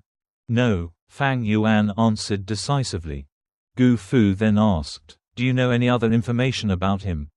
Fang Yuan shook his head. I don't know. Gu Fu asked again, is there anything untrue in what you just told us? Fang Yuan shook his head again. No. All right, you can take out the bamboo gentleman. After asking 3 questions, Gu Fu said. Fang Yuan took out the bamboo gentleman, and everyone looked over, only to see that its surface remained a vibrant green, completely unchanged. The elders all breathed a sigh of relief. Gu Fu's expression also softened. He put away the bamboo gentleman and clasped his hands to Gu Yue Bo. I've offended you greatly this time, brother Gu Yue. It's nothing. Being able to uncover the truth is what we wanted to see. Gu Yue Bo waved his hand, then sighed. It's a pity for this bamboo gentleman. The bamboo gentleman has the ability to detect lies. Its rank is as high as the 4th transformation, and its value is immense. However, cultivating and refining it is extremely difficult. Only an extremely honest gentleman can refine it. As for other Gu masters, just one lie would inevitably lead to the failure of refining the gentleman bamboo, and the bamboo would die on the spot. Its food is sincerity. It lives by consuming the sincerity of a gentleman, only surviving by feeding on that sincerity. Now that this gentleman bamboo has been opened, it is extremely weak and lacks the food to restore its vital energy. It has also just been used by Fang Yuan once. Death is inevitable. Gu Fu shook his head, looking at the dying gentleman bamboo in his hands without any regret. He said heavily, I have done my best to investigate this matter, but unfortunately, I am still not capable enough. Upon returning to the family, I will use a large sum of money to hire the Iron Blood Cold Divine Department to thoroughly investigate this matter. Farewell. After speaking, he clasped his hands to Gu Yue Bo and turned to leave immediately. Quickly and smoothly, seemingly with a certain air of composure. Watching the backs of Gu Fu and his group leave, Gu Yue Bo breathed a sigh of relief. You can all leave now. He waved his hand at the elders, but then seemed to remember something and added, elders of the academy, stay behind. Fang Yuan left the family head's residence unharmed. Chapter 58. There are more than just rules in a family. Clan leader, what do you want from me? The elder of the academy respectfully stood to the side. Nothing much. Sit down. I have something to tell you. Gu Yue Bo narrowed his eyes, his tone distant. Your subordinate is all ears. The elder of the academy sat down in the chair closest to the clan leader. Clan leader Gu Yue Bo then recounted the story of the human ancestor. The story goes that, after the human ancestor revealed the correct name, he subdued the 2 Gu creatures. His first command was for them to capture a longevity Gu for him. The rule was that 2 Gu creatures, 1 round and 1 square, together could capture all the Gu creatures in the world. So a longevity Gu was naturally insignificant. The human ancestor used the longevity Gu, and immediately regained his youth, returning to the age of 20. But then the turtle said to him, Human, although you have subdued us, each time you give an order, you must add a rule. The turtle also chimed in. Our first order was to capture the longevity turtle for you. The new rule is that we will not recapture the Gu worms we've already captured. In other words, if the human ancestor wanted to capture the longevity Gu worm again later, the 2 Gu worms of the rule sect would not intervene. The human ancestor could only nod in agreement. He then issued a second command, except for the longevity goo worm. Please capture all the goo worms in the world for me. The 2 goo worms of the rule sect received the command. The turtle goo worm immediately transformed into an infinitely large circle, encompassing space and time. The goo worm transformed into an infinitely large square, encompassing the entire universe. A circle and a square formed a large net, covering the entire heaven and earth. When the net shrunk and returned to the human ancestors' hands, all the goo worms in the world, except for the longevity goo worm, were captured by them. The human ancestor was overjoyed. Thus, all the goo worms in the world belonged to him, and from now on, he would be the lord of the world. But when he opened the net, with a whoosh, the goo worms that the 2 goo worms of the rule sect had painstakingly captured burst forth. The captured insects all scrambled to fly out. The ancestor hastily closed the net, but only 5 of them remained inside. "Why is this?" the ancestor exclaimed in astonishment. 2 of the ancient rules replied, "Human, there are thousands upon thousands of ancient insects in this world, of all kinds and types. You lack both strength and intelligence. How can you subdue them? We only captured the insects for you. You must rely on yourself to subdue them." Then they added, "This is our second command. And we're adding a second rule. From now on, we will only capture 1 insect for you at a time." The ancestor nodded in agreement.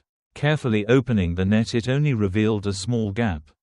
The 5 remaining ancient insects inside included both ancient strength and ancient wisdom.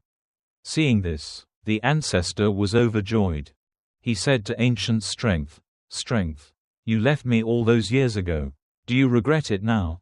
If you subdue me, I will set you free." Ancient strength replied, "Human, you are mistaken. The reason I didn't fly away wasn't because I lacked opportunity, but because I wanted to stay. Subduing me is impossible. I only subdue those with greater power. But we can make a deal. Give me your youth, and I will temporarily obey your commands." The ancestor was slightly startled by this. He had just regained his youth. How could he lose it again? But he desperately craved power. He knew that with power, he would become stronger and life would be easier. Moreover, with power, he could subdue even more ancient insects. Therefore, the ancestor once again responded to the ancient power, making a second deal with it. Suddenly, the ancestor reached middle age, and the ancient power flew out from within the net and landed on the ancestor's shoulder. With the ancestor's power, he immediately became bolder. He said to the ancient wisdom, "Ancient wisdom, you left me all those years ago. Do you regret it now? If you submit to me, I will set you free." The ancient wisdom replied, "Human, you are mistaken. The reason I didn't fly away wasn't because I lacked opportunity, but because I wanted to stay. It's impossible for you to subdue me. I only subdue those with greater wisdom than myself. But we can make a deal. You give me your middle age, and I will temporarily obey your commands." The ancestor heard this but no longer wanted to make the deal. Compared to the previous time, he valued his life even more. Moreover, he knew that once he gave up his middle age, he would only have old age left. Not long after, the ancient power and ancient wisdom left him again, just like before. The ancestor didn't want to make a deal, but he also didn't want to release the ancient wisdom. The ancient wisdom, impatient, finally conceded, saying, "All right, human, you win. This time I lost to you. Just tell me how you captured me, and I will admit defeat, not take anything from you, and let you use it." The ancestor was overjoyed upon hearing this. Before the 2 ancient rules could stop him, he blurted out, "I used 2 ancient rules to capture you." The ancient wisdom laughed heartily. "I remember now, so these 2 ancient rules are called rules. Ha ha, now I know your names. You can't capture me anymore." With that, it transformed into a beam of light and flew away, disappearing in the blink of an eye. The 2 Gugus of the ancient path complained, "Human, we told you, our names should best be known only to you. not to other beings. Otherwise, we will also be used by them. Now look, the ancient wisdom knows our names. How troublesome. At this moment, the human ancestor realized he had fallen into the ancient wisdom's trap. He deeply regretted it, knowing he had lost his only chance to use the Gugus of the ancient path to capture the ancient wisdom. The elder of the academy couldn't help but stand up from his seat. He had heard stories about the ancient ancestor before, but Gu Yuebo's retelling certainly had a deeper meaning. His eyes gleamed, and he began to understand. He bowed slightly to Gu Yuebo, respectfully saying, "Clan chief, you're telling this story. Are you perhaps using it as an example? Comparing Fang Yuan to the ancient wisdom. Comparing the clan to the human ancestor. Although the ancestor used the rules to capture the ancient wisdom, it ultimately escaped." At this point, the elder of the academy paused to think for a moment, then looked at Gu Yuebo, clan leader. "Do you want me to forgive Fang Yuan and stop suppressing him? But he's becoming increasingly presumptuous." Gu Yuebo interrupted the elder, gesturing for him to sit down and talk. The elder sat down again, and Gu Yuebo sighed. "You are a clever person, understanding everything at a glance. Unfortunately, your heart is narrow, only seeing 3/4 of the truth. Now let me tell you. The academy is small, the clan is big. I know what you're worried about. You're afraid that other students will be overly oppressed by Fang Yuan, and they will eventually be suppressed." Ha ha ha. Gu Yuebo shook his head slightly, pointing his finger at the elders of the academy. "You're worrying too much." Quote, "What do you think a clan is? Just relying on your academy to train new people? No, behind every student are their parents, elders, and friends. As long as these people help, encourage, and have expectations, the younger generation of our Gu Yue clan will have faith and motivation. Fang Yuan has truly exceeded my expectations many times.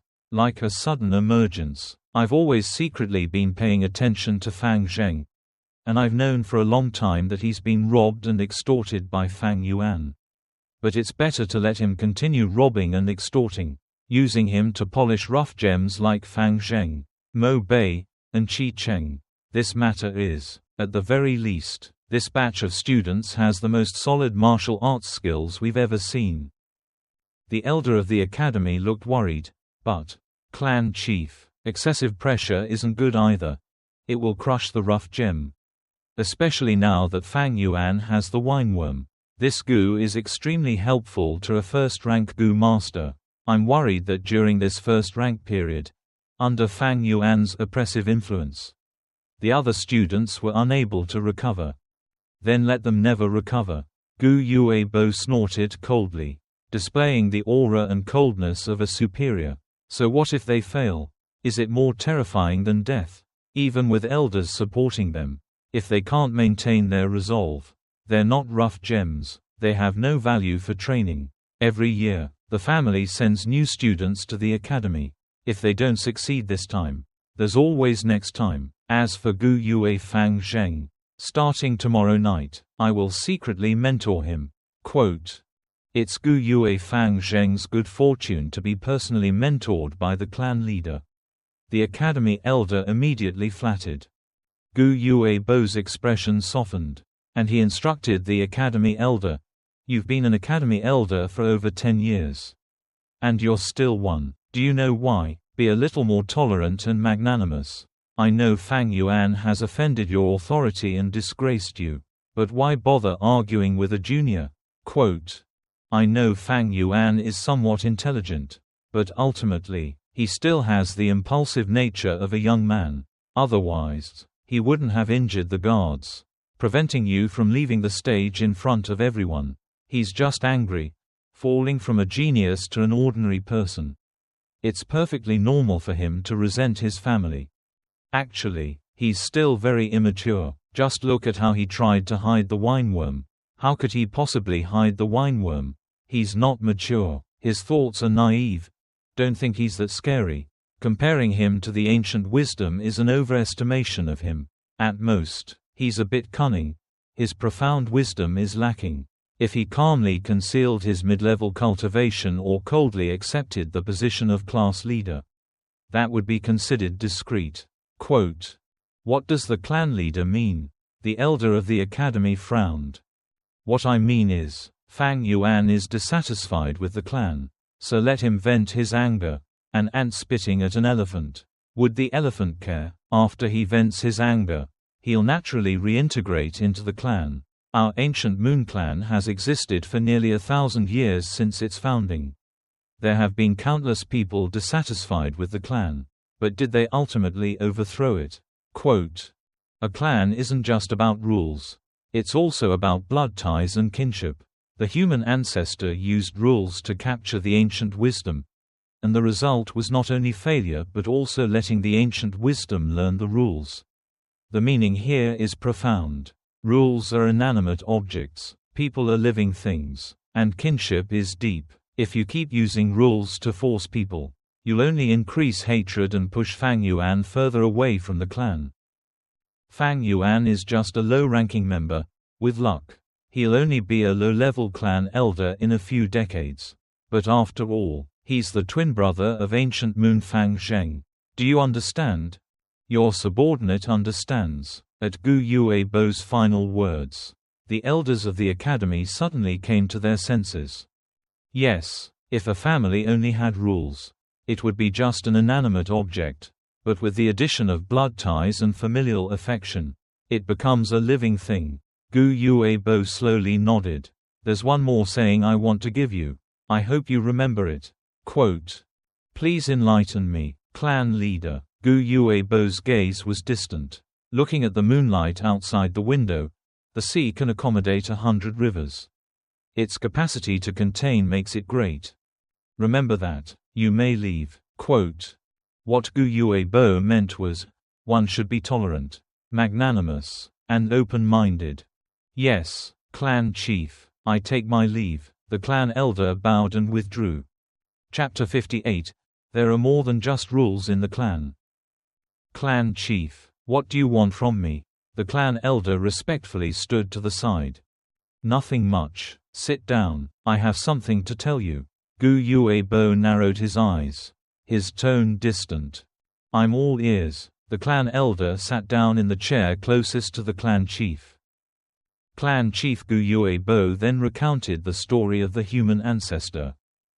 The story goes that, after the human ancestor revealed the correct name, he subdued 2 Gu creatures.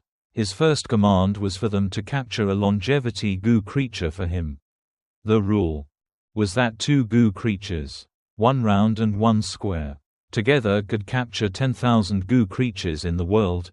A longevity Gu creature was naturally insignificant. The human ancestor used the longevity Gu creature to establish. He regained his youth once again, returning to the age of 20. But at this moment, the turtle ancient said to him, "Human, although you have subdued us, each time you give an order, you must add a rule." The root ancient replied, "Our first order was to capture the longevity ancient for you. The new rule is that we will not recapture any ancient insects we have already captured." In other words, if the human ancestor wanted to capture the longevity ancient again later, the 2 turtle ancients would not intervene. The human ancestor could only nod in agreement. He then issued a second order, then, except for the longevity ancient, please capture all the ancient insects in the world for me. The 2 turtle ancients received the order.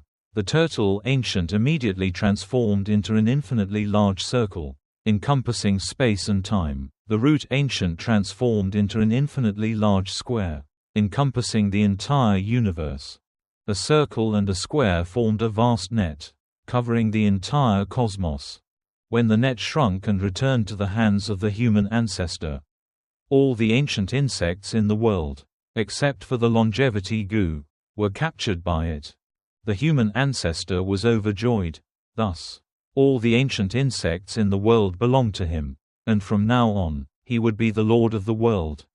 But when he opened the net, with a whoosh, the parasitic insects that the 2 turtle-like creatures had painstakingly caught all flew out in a frenzy. The ancestor hastily closed the net. But only 5 ancient insects remained inside. "Why is this so?" the ancestor exclaimed in astonishment. 2 of the ancient turtles replied, "Human, there are thousands upon thousands of ancient insects in this world, of all kinds and types. You have neither strength nor intelligence. How could you possibly subdue them? We're only catching the goo worms for you. You must rely on yourself to subdue them." Then they added, "This is the second command. And we're adding a second rule. From now on, we'll only catch 1 goo worm for you at a time." The ancestor had no choice but to nod. He carefully opened the net, revealing only a small gap. Inside were the remaining 5 goo worms, including the strength goo and the wisdom goo. The ancestor was overjoyed. He said to the strength goo, "Strength goo, you left me all those years ago. Do you regret it now? If you subdue me, I will set you free." The strength goo replied, "Human, you're wrong. The reason I didn't fly away wasn't because I lacked opportunities, but because I wanted to stay. You can't subdue me. I only subdue those with greater power than myself. But we can make a deal. Give me your youth, and I will temporarily obey your commands." Hearing this, he was somewhat startled. He had just regained his youth. How could he lose it again? But he desperately craved power. He knew that with power, he would become stronger and life would be easier. Moreover, with power, he could subdue even more ancient insects. Therefore, the human ancestor agreed to the ancient power's request, making a second deal with it. The human ancestor suddenly reached middle age, and the ancient power flew out from its net and landed on his shoulder. With power, the human ancestor immediately became bolder. He said to the ancient wisdom, "Ancient wisdom, you left me all those years ago. Do you regret it now? If you subdue me, I will set you free." The ancient wisdom replied, "Human, you are mistaken. The reason I didn't fly away wasn't because I lacked opportunities, but because I wanted to stay. You want to subdue me? That's impossible. I only subdue those with greater intelligence than myself. But we can make a deal. Give me your middle age, and I will temporarily obey your commands." The ancestor heard this but didn't want to make the deal anymore. Compared to the last time, he valued his life even more. Moreover, he knew that once he gave up his middle age, he would only have old age left. Not long after, the ancient power and ancient wisdom left him again, just like before. The ancestor didn't want to make the deal, but he also didn't want to release the ancient wisdom. The ancient wisdom, impatient, reluctantly conceded, saying, "All right, human, you win. This time I lost to you. Just tell me how you captured me, and I will admit defeat, not take anything from you, and let you use it as you see fit." Hearing this, the ancestor was overjoyed. Before the 2 ancient turtles could stop him, he blurted out, "I used 2 ancient turtles to capture you." The ancient wisdom laughed heartily. "I remember now, so these 2 ancients are called turtles. Ha ha, now I know your names. You can't capture me anymore." With that, it transformed into a beam of light and flew away, disappearing in the blink of an eye. The 2 ancient turtles complained, "Human, we told you, our names should best be known only to you, not to other beings. Otherwise, we too will be used by them. Now it's all good. The ancient wisdom knows our names. How troublesome." At this moment, the human ancestor realized he had fallen into the ancient wisdom's trap. He was filled with regret, knowing he had lost his only chance to use the rules to capture the ancient wisdom. The elder of the academy couldn't help but stand up from his seat. He had heard stories about the ancient wisdom before, but Gu Yuebo's retelling now certainly had a deeper meaning. His eyes flashed, and he began to understand. He bowed slightly to Gu Yuebo, respectfully saying, "Clan chief, you're telling this story, are you perhaps using it as an example? Comparing Fang Yuan to the ancient wisdom, comparing the clan to the human ancestor. Although the human ancestor used the rules to capture the ancient wisdom, he still let it escape in the end." He paused for a moment. then looked at Gu Yuebo, clan chief. Do you want me to let Fang Yuan off the hook and stop suppressing him? But he's getting more and more out of line. Gu Yuebo interrupted the academy elder, gesturing for him to sit down and talk. The elder sat down again, and Gu Yuebo sighed. You're a smart person. You understand everything at a glance. Unfortunately, your heart is narrow. You only see 3/4 of the truth. Now let me tell you. The academy is small. The clan is big. I know what you're worried about. You're afraid that other students will be overly oppressed by Fang Yuan, and they will eventually be suppressed. Ha ha ha. Gu Yuebo shook his head slightly, pointing his finger at the academy elder. You're worrying too much. Quote, what do you think the clan is? Just relying on your academy to train new people? No, behind each student are their parents, elders, and friends. As long as these people help, encourage, and have expectations, the younger generation of our Gu Yue clan will have faith and motivation. Fang Yuan has truly exceeded my expectations many times. Like a sudden emergence from nowhere.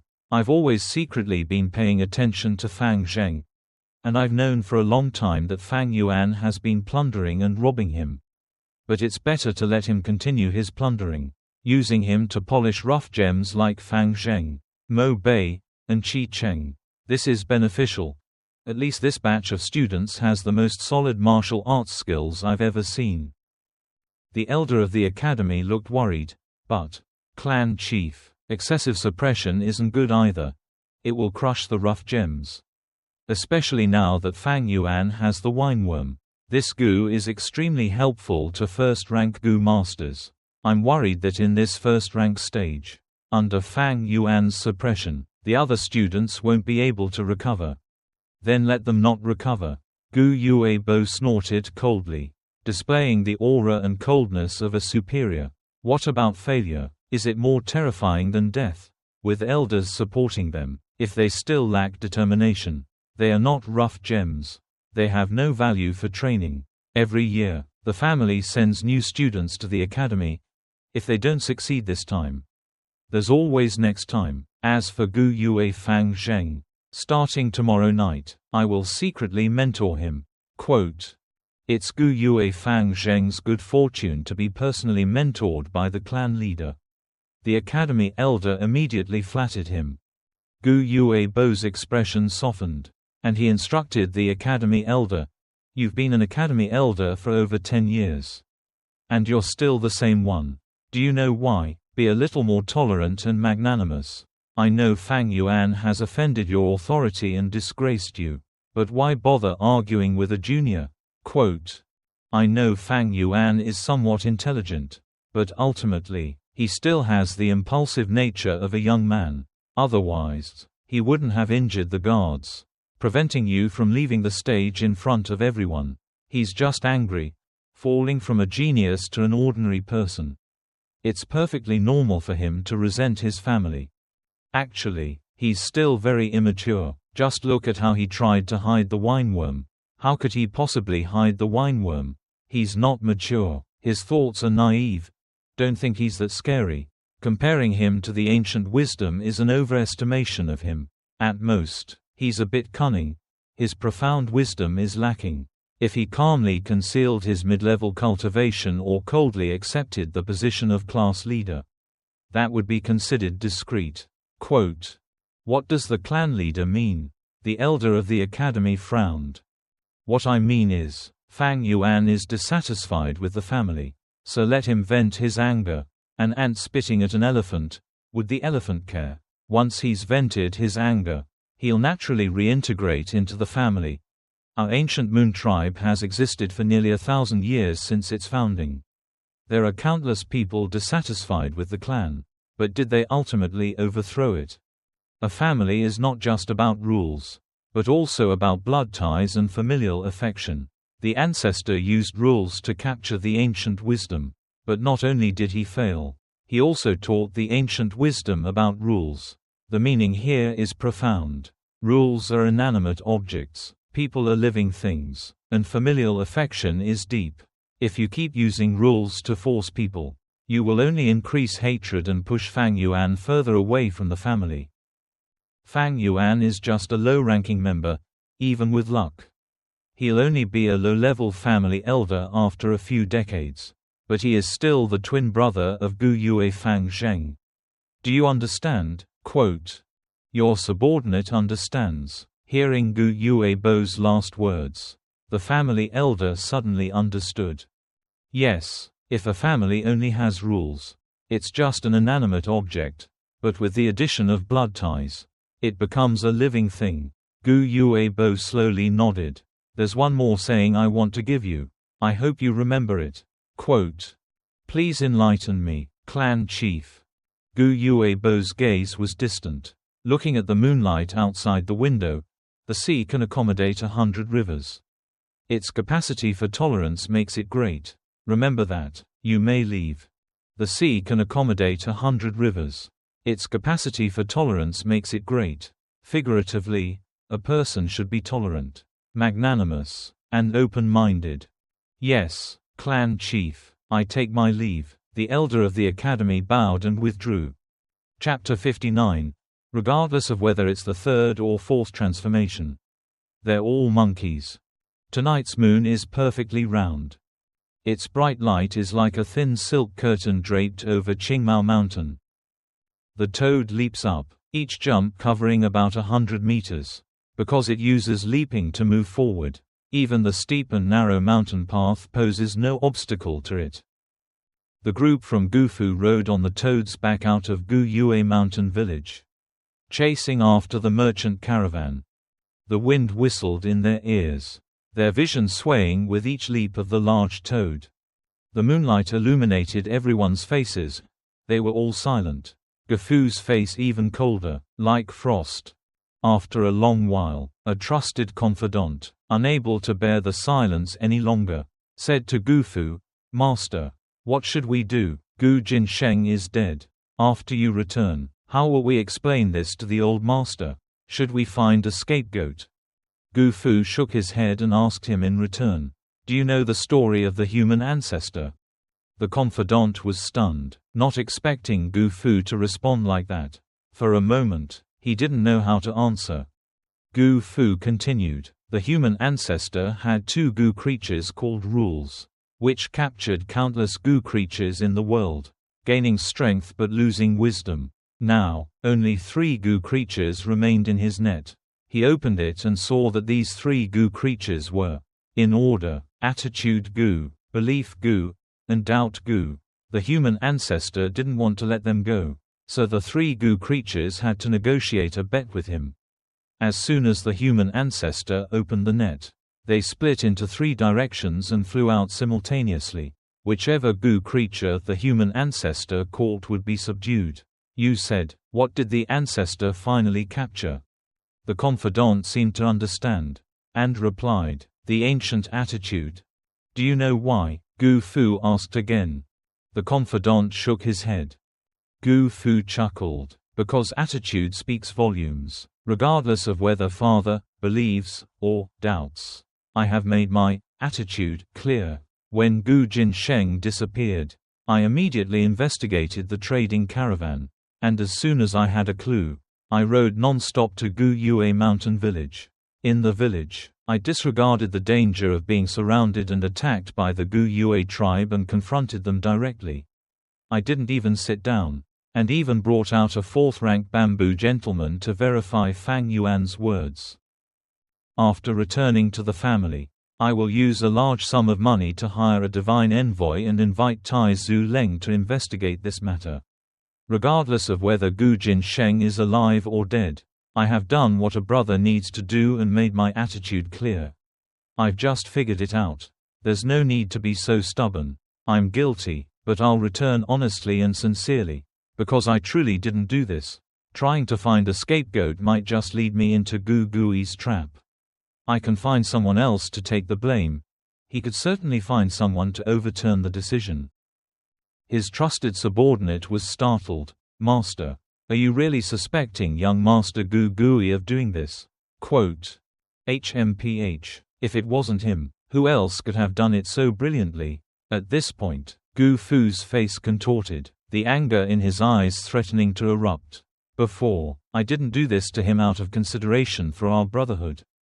But I didn't expect him to be so vicious.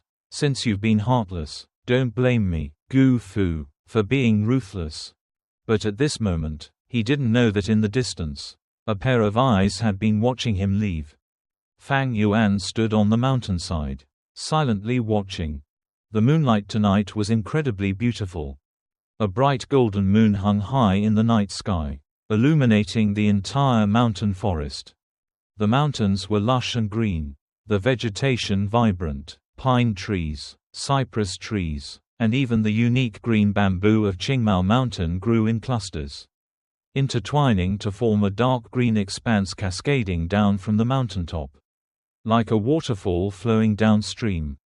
The distant mountain range stretched endlessly, its shadow vaguely resembling a deep, dark expanse under the moonlight. The winding mountain road resembled a goat's intestine, occasionally interrupted by dense forest. Yet it continued onward. Gu Fu and his group rode on the backs of toads, advancing along this mountain path. Finally, after a while of continuous hopping, their figures were obscured by the trees. Although the mountainous terrain didn't restrict the toad's speed, Gu Fu didn't dare to recklessly cross Qingmao Mountain.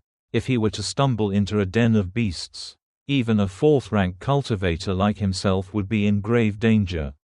Therefore, following the mountain path was the best option. Not long ago, on this very mountainside, Fang Yuan held an umbrella, watching the caravan depart. Today, he stood here again, watching Gu Fu walk away. Finally, the trouble of killing Gu Jinsheng has been resolved. His eyes were gloomy, his heart devoid of fear, completely calm. Ever since the night he killed Gu Jinsheng, he had been contemplating how best to resolve the situation. He knew he had no leverage whatsoever. If the truth were revealed, the Gu Yue clan would certainly sacrifice him. But if he concealed everything, the truth would only be concealed in vain. Clever lies are a mix of truth and falsehood, with falsehood within falsehood and truth within falsehood. He absolutely had to divert the blame. The situation was like a chessboard, with two opposing sides, one side being the Gu Fu trading caravan, and the other the Gu Yue clan. In this game, regardless of whether it was Gu Yue Bo, the elders of the academy, or Gu Fu, they were all pawns. Even Fang Yuan himself was a pawn. To protect his own pawn, he could only exploit the opposing factions, finding an opportunity in the gaps between them. For several days prior, Fang Yuan had been meticulously planning. First, he used 2 guards to step onto the stage and perform a spectacular play for the clan elders. Then, he concealed the existence of the wine worm, arousing the curiosity of the clan members, causing a widespread commotion, and attracting the attention of the clan's high-ranking officials. Simultaneously, he prompted the clan elders to secretly conduct an investigation. Next, he robbed his fellow students, displaying his impulsiveness, stubbornness, and dissatisfaction with the clan. He feigned weakness to the high-ranking officials. Finally, he calculated the timing, waiting for Gu Fu to arrive. During the confrontation in the main hall, he displayed his immaturity and fear. This subtly manipulated everyone's thinking, leading them to discover the truth for themselves. Ultimately, he exploited the conflict of interests between the Ancient Moon and Ancient Fu tribes, causing the Academy elders, who were still suspicious of him, to testify in his favor. The bamboo gentleman was a small surprise, but ultimately, it was only a 4th-ranked cultivator. After being suppressed by the spring and autumn cicada's aura, the bamboo gentleman ironically became Fang Yuan's most convincing evidence. In the end, Fang Yuan not only perfectly explained the existence of the wine worm but also framed the innocent Gu Gui. He himself escaped unharmed.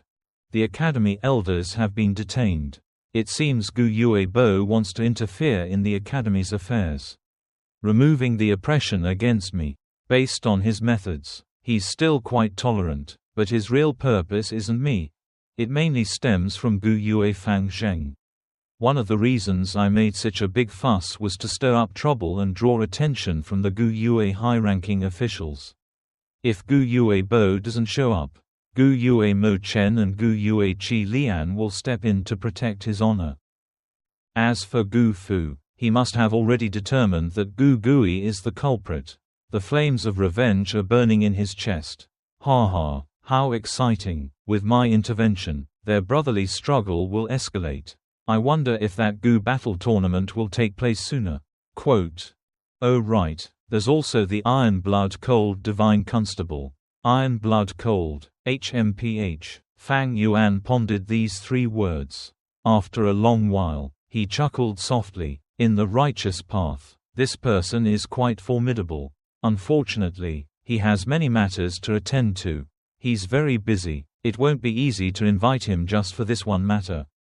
Ko Fu wants to make his attitude clear, so he will definitely invite him. But the timing is uncertain. At least 2 or 3 years from now. 2 or 3 years later, he will have reached the 2nd or even 3rd stage of cultivation by that point. His life had taken a different turn. The night breeze swept in, carrying the fresh scent of grass from the mountains and forests. Fang Yuan took a deep breath, his mind becoming even more alert. He gazed into the distance, his eyes fixed on the vast expanse of the landscape, the mountains stretching as far as the eye could see, like a painting. Under the moonlight, the scene was incredibly peaceful and tranquil. The bright moon shines through the pine trees. The clear spring flows over the rocks. Fang Yuan softly murmured, inevitably recalling an allegory from Earth. Asterisk, these 2 lines are from the poem Mountain Dwelling in Autumn. Meaning, the bright moon shines through the pine trees. The clear spring flows over the rocks. A troop of monkeys chased the moon, and seeing the moon reflected in the well, they wanted to retrieve it. The monkey behind grabbed the tail of the monkey in front. The monkey in front grabbed the tail of the monkey in front of yet another, and so on, forming a long chain until the monkey at the very front reached the water in the well. Its hand reached out, the water rippled, and the moonlight faded. People in this world often do the same, seeing the moon's reflection and mistaking it for the real moon. Little did they know, it was merely the moon in the well, the moon in their eyes, the moon in their hearts. In this life, I wish to become the moon in the high heavens, soaring over the 1,000 mountains, playing in the sea of clouds, illuminating the past and present, and traveling throughout the dark realms. Fang Yuan's eyes brightened. Throughout, his pupils reflected the picturesque mountain scenery. A thin, frail-looking youth stood silently on the mountainside. In the night sky, a brilliant golden moon hung high like a round platter. It was eternal, traversing the night, imprinting the faint shadow of the youth onto the blue rocks. Chapter 60. Breaking through the cliff reveals a path. How easily is the inheritance passed? The early summer night sky was truly beautiful. Not a single cloud drifted across the sky, the stars twinkling like tiny specks of light. Sandalwood crickets adorned the stage. Replacing the dragon crickets, they were in the bushes, by the streams, on the branches, singing their lyrical songs. In the ancient Moon Mountain village, countless lamps shone, as if illuminating the distant starry sky. In the night breeze, each verdant bamboo stalk stood tall and straight, under the starry sky. The scenery here possessed a peaceful and tranquil beauty. At this moment, Fang Yuan was not in the mountain village but in a secret cave. He half knelt on the ground, his right hand rubbing against the rock wall, a blue light emanating from his palm. On this rock wall, the original image had long since vanished, indistinguishable from the surrounding rocks. If Fang Yuan hadn't remembered the location so clearly, who would have known that this rock wall concealed the inheritance of the flower wine practitioner? One evening more than a month ago, the cliff underwent a transformation, and the treasure of the wine practitioner suddenly appeared. The first image that appeared was the wine practitioner, covered in blood, declaring his intention to leave behind his inheritance. Next came a line of blood-written characters. reminding the successor to break through the cliff to reveal a cave entrance. Then, the blood-written characters vanished. The effect of the shadow preserving ancient curse completely dissipated, and the cliff returned to its ordinary state.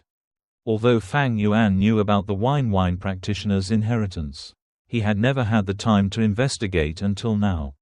Due to an unexpected incident, he killed Gu Jinsheng right there, and that night he was busy dealing with the crime scene. Afterwards, he had to meticulously plan for the upcoming interrogation, limiting his activities to the mountain stronghold. Only after Gu Fu left, the elders of the academy cancelled the investigation, and more than 10 days passed. The rumors gradually faded, and Fang Yuan secretly sneaked here. The bronze sea in the void was gradually descending. Fang Yuan channeled streams of true essence into the moonlight goo in his right palm. The moonlight goo emitted a soft, shimmering light. Under its influence, the cliff face was constantly being eroded, and a large amount of rock dust fell. This was Fang Yuan's profound control over the moonlight goo. He had used this technique when he was cleaving rocks before. This method still seemed rather crude for cleaving rocks, but for breaking through the cliff, it was a little too gentle. This was the 6th day Fang Yuan had continuously used the moonlight goo to grind down the cliff face. A thick pile of light red rock dust had accumulated on the ground. Logically speaking, the soil of Qingmao Mountain is usually black, but the soil here is strangely red and emits a faint light. Fortunately, this light source meant Fang Yuan didn't need to prepare torches. To avoid arousing suspicion, Fang Yuan didn't use any tools. Using a hammer and iron pickaxe would certainly make breaking through the rock easier. But the sound of the rock breaking would echo in the night. Whether the sound was faint or loud, Fang Yuan had to prevent any suspicious points from appearing. Small details often determined success or failure. For Fang Yuan, caution was a habit rather than an advantage. In his previous life, he had been careless, and quickly learned from that bitter experience. It's often said that the older one gets, the less courageous they become. In fact, it wasn't cowardice, but carefulness and patience. Over 500 years, the word caution had become ingrained in his bones. Taking a heavy breath, Fang Yuan slowly stopped pouring in his true essence. He sat down on the ground, truly exhausted. He had worn down the half-human-sized cliff by 3 inches. He wiped the sweat from his forehead, shaking his shoulders and stretching his legs. Because he had been squatting for so long, a constant tingling sensation spread through his legs. Thump, thump, thump. Fang Yuan tapped the cliff with his hand. Hearing the sound, he felt a little relieved, knowing that the cliff was getting thinner and thinner. He closed his eyes and calmed himself once more, sensing the condition of his aperture for a moment. Less than 2/10 of his bronze origin C remained. Keep trying. Fang Yuan gritted his teeth and once again extended his right hand to touch the cliff. The blue moonlight flickered continuously for a quarter of an hour. Then Fang Yuan suddenly stopped. He withdrew his right hand, overjoyed to find a small hole in the cliff. He immediately stood up and kicked it with his foot. Bang! The opening was widened to the size of a bamboo basket. Fang Yuan cautiously retreated a few steps. He felt a suffocating airflow gradually spreading out from the cave entrance, then filling the entire cave. The ventilation in the cave wasn't very good, so after thinking for a moment, Fang Yuan chose to crawl out through the rock crevice and return to the outside. After a while, he came back. The suffocating feeling in the cave had lessened considerably. Fang Yuan continued to widen the cave entrance, sometimes using the moonlight goo, sometimes pushing with his hands, and occasionally kicking with his feet. After a while, he had widened the cave entrance to a size he could fit inside. Looking in from the entrance, the inside was a straight tunnel sloping downwards.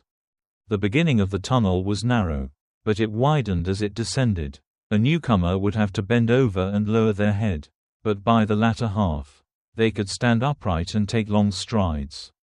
The four sides of the tunnel entrance were made of a strange red earth, emitting a dim red light, which allowed the surroundings to be clearly seen. However, the tunnel was very long, stretching beyond the horizon. Due to his angle, Fang Yuan couldn't see the end.